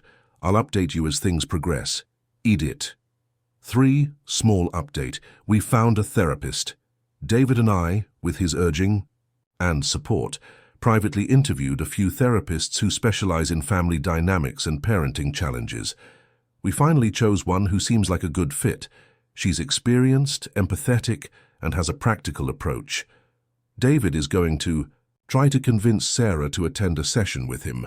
He's preparing a script, basically, focusing on how he feels overwhelmed and wants to work together as a team to support the kids, rather than directly criticizing her parenting. He's hoping to frame it as something he needs, which he hopes will make Sarah more receptive. Fingers crossed. I'm staying out of this part for now to give them space. If Sarah refuses entirely, David and the therapist and I will discuss other options, maybe even David seeing her alone to figure out how best to approach Sarah. It's a slow process, but it feels like we're finally moving in the right direction. I'm still not sure if I was right to say what I said, but I'm glad that it seems to have spurred some action. ATA for telling my sister she needs to get a grip and stop trying to name my baby after a dead pet? Okay, Reddit, I really need some perspective on this. I'm currently 32 weeks pregnant with my first child, a little girl. My husband, Mark, 35, and I are over the moon, and everything has been relatively smooth so far. The problem lies with my sister, Sarah, 30. Sarah is intense. She's always been overly dramatic, clinging to memories, and generally living in the past more than the present. She's also always been really into animals. When we were kids, we had a hamster named Pip. Pip was, well, a hamster. He mostly ate seeds and ran on a wheel. He lived for about 2 years, which is a pretty normal lifespan for a hamster. When Pip died, Sarah acted like the world had ended. We had a full-blown funeral in the backyard, complete with laminated photos and eulogies. I was like 8 years old, and even I thought it was a bit much. This kind of over-the-top grieving has been a recurring theme throughout her life, with every pet we've ever had. Now fast forward to the present. After we announced our pregnancy, Sarah was thrilled. She loves kids and has always wanted to be an aunt. She immediately started buying baby clothes, some of which admittedly are adorable, and offering to help set up the nursery. I appreciated her enthusiasm at first. It started with subtle hints. She'd casually mention how much she loved the name Piper, or how Pip would be a cute nickname for a baby. I brushed it off, thinking she was just brainstorming. Mark. And I already had a name picked out, Eleanor. It's a classic, beautiful name that holds special meaning for us and goes well with our last name. We even told Sarah we were thinking of naming her Eleanor, but were keeping it a secret from everyone else. Then, a few weeks ago, Sarah straight up asked us to name the baby Piper. She framed it as a tribute to our childhood hamster, Pip. She went on about how Pip was the glue that held our family together. Seriously. How he taught us about responsibility and love. Again, it was a hamster. And how naming my daughter Piper would be a beautiful way to honor his memory. She said it would also be a reminder of our shared childhood. I honestly thought she was joking. I laughed nervously and said, "Sarah, you can't be serious. We're naming our daughter Eleanor." She looked genuinely hurt. "But Pip meant so much to us. It would be such a sweet gesture." I tried to be gentle but firm. "Sarah, I understand you loved Pip, but Eleanor is our choice. It's a name we both love, and it has personal significance. It has nothing to do with a hamster we had when we were children. That's when the waterworks started." She accused me of being insensitive and dismissive of her feelings. She said I was disrespecting Pip's memory and denying her a way to connect with my daughter.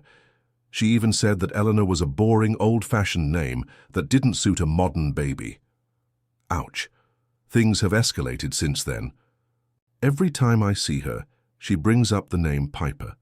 She sends me articles about the popularity of the name, links to baby clothes with the name Piper embroidered on them, and even started addressing my baby bump as Piper. I've repeatedly told her that we're not changing our minds, but she refuses to accept it. The last straw was a few days ago. Sarah showed up at my house unannounced with a baby blanket that she had painstakingly hand-knitted, with the name Piper embroidered on it in huge, sparkly letters. I was so angry I lost it. I told her she needed to get a grip, that her obsession with a dead hamster was unhealthy, and that she was being completely unreasonable. I said that it was my baby, my choice, and that she had absolutely no right to try and force her ridiculous agenda on me. I also told her to take the blanket back, because Eleanor would never ever sleep under it. She burst into tears and ran out of the house. She hasn't spoken to me since. Now Mark says I was too harsh. He thinks I should have been more understanding of Sarah's feelings and tried to reason with her calmly. He says I could have just accepted the blanket and put it away. But honestly, I felt like I was being bullied into a corner. My mom thinks Sarah is being ridiculous and that I was perfectly justified in standing my ground. She said Sarah has always been overly sentimental and needs to learn to respect boundaries. Some of my friends have also told me that I was right to defend my decision, but others think I should have handled the situation more diplomatically. So, Reddit, Aita, was I too harsh on my sister? Should I have just played along to keep the peace, or was I right to put my foot down and defend my decision about my daughter's name? I'm feeling guilty and stressed, and I just need some unbiased opinions. Edit. Okay, wow, so many responses already. Thank you all for your input. A few clarifications based on the comments. Why didn't I shut this down sooner? Honestly, I thought she was just joking at first. Then I tried being gentle and explaining our choice. I didn't realize how fixated she was until she started actively trying to change our minds and buying Piper-themed items. Hindsight is 20/20, I guess. I should have been more direct earlier. Why is she so obsessed with this hamster? I honestly don't know. Sarah has always been very sentimental and attached to animals. Pip was probably just the first pet she really bonded with. As I said, this is a pattern with her. It's not just Pip. Every pet we had gets this sort of nostalgic pedestal treatment. Did Mark know about the name Eleanor? Yes, absolutely. We discussed it together, and he loves the name. He agrees that we should name our daughter Eleanor, and that Sarah is being unreasonable. He just thinks I could have handled the confrontation a little more calmly. He usually tries to avoid conflict, which is different to me. What about the nursery? Mark and I are setting up the nursery together.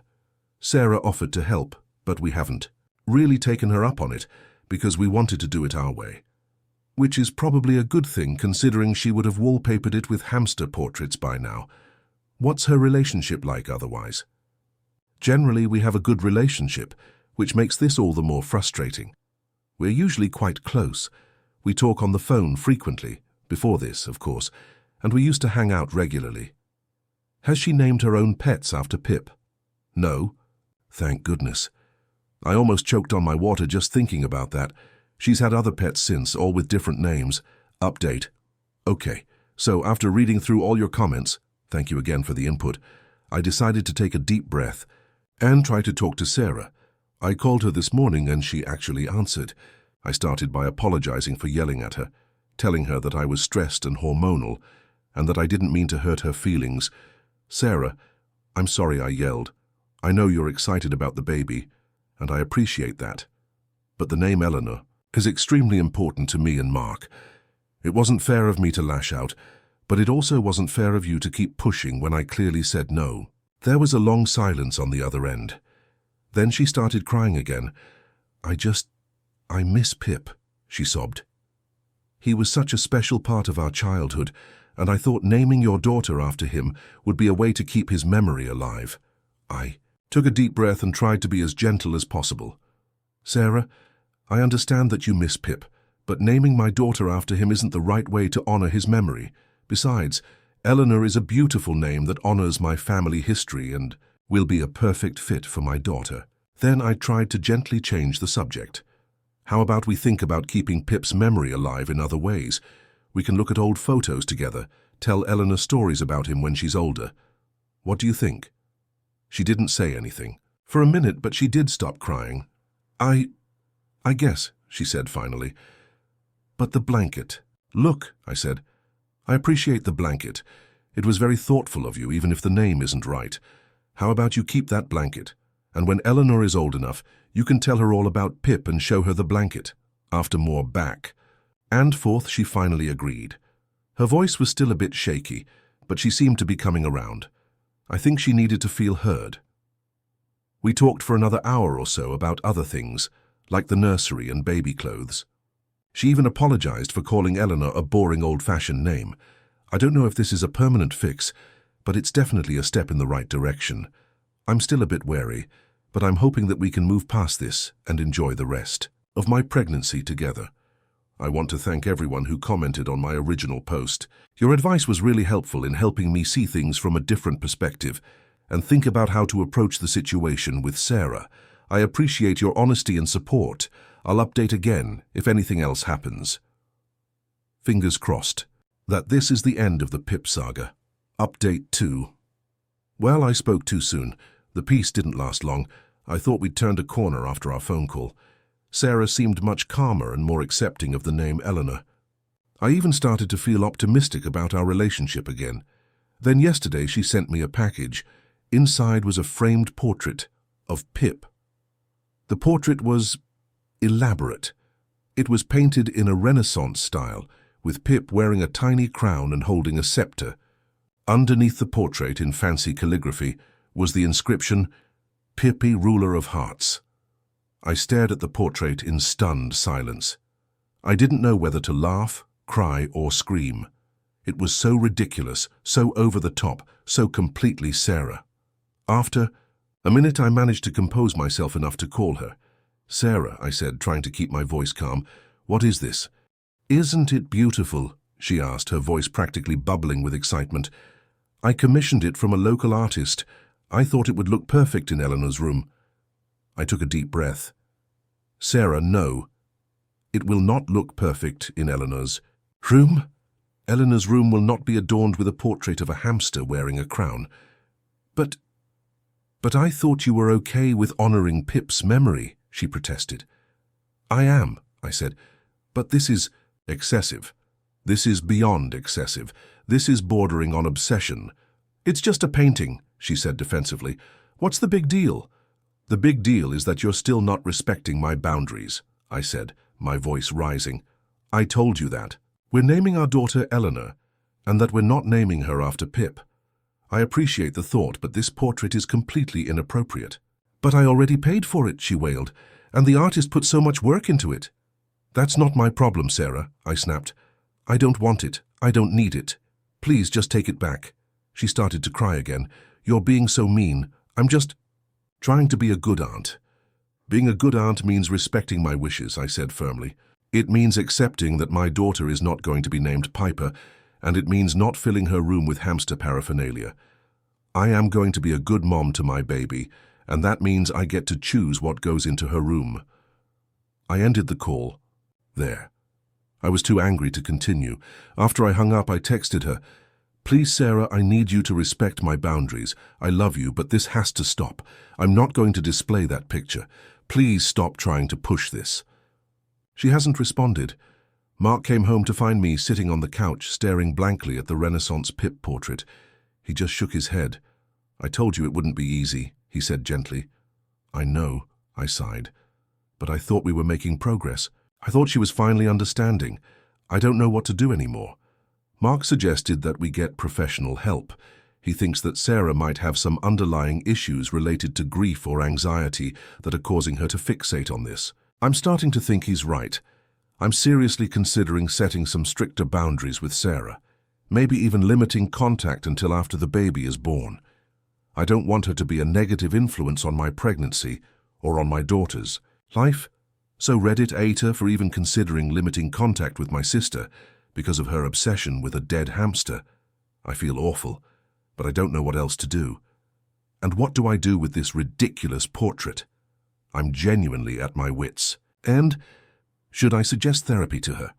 How can I word that without making her feel attacked and defensive? Update 3. Okay, so a lot of you suggested getting Sarah into therapy and setting hard boundaries, but also suggested enlisting someone else in our family to help mediate. Since my mom has been on my side throughout this, I decided to give her a fair call and see if she'd be willing to talk to Sarah. I explained the Renaissance Pip portrait situation to my mom, and she was just as appalled as I was. That girl, she sighed. I swear sometimes I think she's still 5 years old. My mom offered to talk to Sarah, but she suggested that we approach it carefully. She thought that directly suggesting therapy might make Sarah defensive.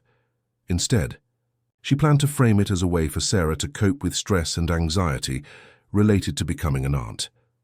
I'll tell her that pregnancy can be stressful for everyone involved, my mom said, and that it's perfectly normal to feel overwhelmed. I'll suggest that she talk to someone to help her manage her emotions and expectations. I agreed that this was a good approach. I was still hesitant, but I was willing to try anything at this point. A few days later, my mom called me with an update. She had talked to Sarah, and it hadn't gone well. She completely shut down, my mom said. I tried to be as gentle as possible, but as soon as I mentioned talking to someone, she got defensive. She said I was implying that she was crazy and that she didn't need therapy. Apparently, Sarah had also accused my mom of taking my side and not understanding her feelings. She said that we were both ganging up on her and that she felt like she was being excluded from the baby's life. My mom tried to reason with her, but Sarah refused to listen.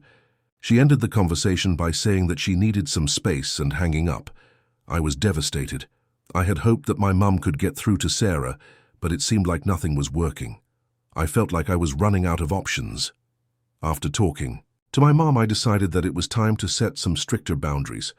I texted Sarah, "Sarah, I love you, but I need you to respect my boundaries. I'm not going to display the Pip portrait, and I don't want any more Pip-themed gifts or decorations. I want you to be a part of Eleanor's life, but I need you to understand that I am her mother, and I get to make the decisions about what's best for her. If you can't respect that, then I need you to give me some space until after the baby is born." I braced myself for another explosion, but to my surprise, Sarah actually responded calmly. "Okay," she texted back. "I'm sorry, I didn't mean to upset you. I'll try to be better." I was cautiously optimistic. Maybe, just maybe, she was finally starting to understand. However, that optimism quickly faded when I received another text from her a few hours later. "I'm still sad about Pip," she wrote, "but I promise I won't bring it up again. Can I still come to the baby shower?" My baby shower is in a few weeks, and I had been looking forward to it. I wanted Sarah to be there, but I was also worried that she would ruin it with her Pip obsession.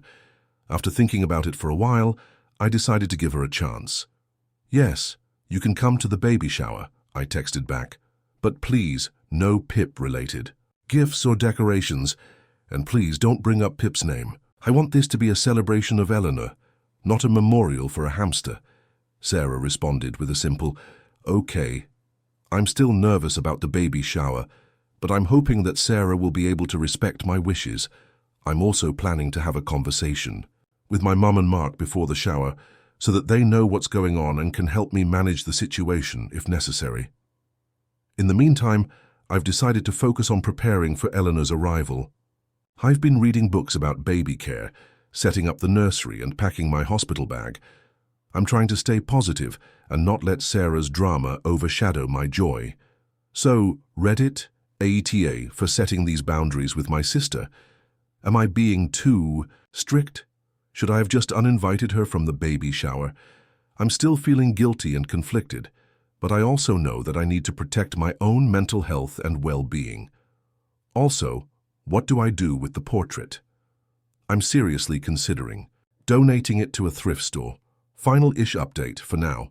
Okay, so the baby shower happened, and it was mostly okay. I was a nervous wreck leading up to it. I kept picturing Sarah wearing a hamster-themed outfit and giving a tearful speech about Pip's legacy. I even considered hiring a bouncer to keep her away from the punch bowl if things got too weird. Thankfully, it wasn't that bad. Sarah actually showed up on time and was relatively well-behaved. She didn't wear any hamster-themed clothing, and she didn't mention Pip's name once. She even brought a lovely gift, a set of organic cotton baby clothes. I actually started tearing up when she gave it to me. It felt like she was finally making an effort to respect my wishes. However, there were a few awkward moments. First, when everyone was opening gifts, Sarah kept making subtle comments about how Eleanor is such a unique name. She said it about 5 times, each time with a slightly different tone, ranging from sincere admiration to thinly veiled sarcasm. I just smiled and nodded, trying to ignore her. Second, during the baby shower games, one of the games involved guessing baby names. Sarah wrote Piper on her answer sheet for every single question. Again, I just tried to laugh it off, but it was definitely uncomfortable. Third, at the end of the shower, Sarah gave me a card. I opened it later that night, and inside, she had written a long, rambling message about how much she loved me and how excited she was to be an aunt. She also included a small hand-drawn picture of Pip. I sighed. It was clear that she was still fixated on the hamster, but at least she hadn't done anything too outrageous. Overall, the baby shower was a success. I got a lot of lovely gifts, and I was surrounded by friends and family who were excited to celebrate Eleanor's upcoming arrival. After the shower, I had a conversation with Mark about Sarah. We both agreed that she was making progress, but that she still had a long way to go. We decided that we would continue to set boundaries and communicate our expectations clearly. As for the portrait, I decided to donate it. I took it to a local thrift store and dropped it off, hoping that it would find a good home with someone who appreciated Renaissance-style hamster art, or at least someone who had a sense of humor. A few days later, I received a text from Sarah. "Did you like the card I gave you?" I hesitated for a moment, then decided to be honest. "Yes, I liked the card," I texted back, "but I would have liked it even more if it didn't have a picture of Pip in it." Sarah didn't respond. I know that I can't change Sarah. I can't force her to stop being sentimental or to let go of her obsession with Pip. But I can control how I react to her behavior. I can set boundaries. I can communicate my expectations. And I can protect my own mental health and well-being. I'm still not sure what the future holds for my relationship with Sarah, but I'm hopeful that we can find a way to move forward, to respect each other's boundaries, and to be a loving and supportive family for Eleanor. And that, Reddit, is the latest update. I'll let you know if anything else happens. Wish me luck because I have a feeling this is far from over. For now, I'm going to focus on the pregnancy, hoping for a smooth delivery with baby Eleanor. And maybe invest in a hamster-proof vault just in case, Lowell. Thanks for all the advice.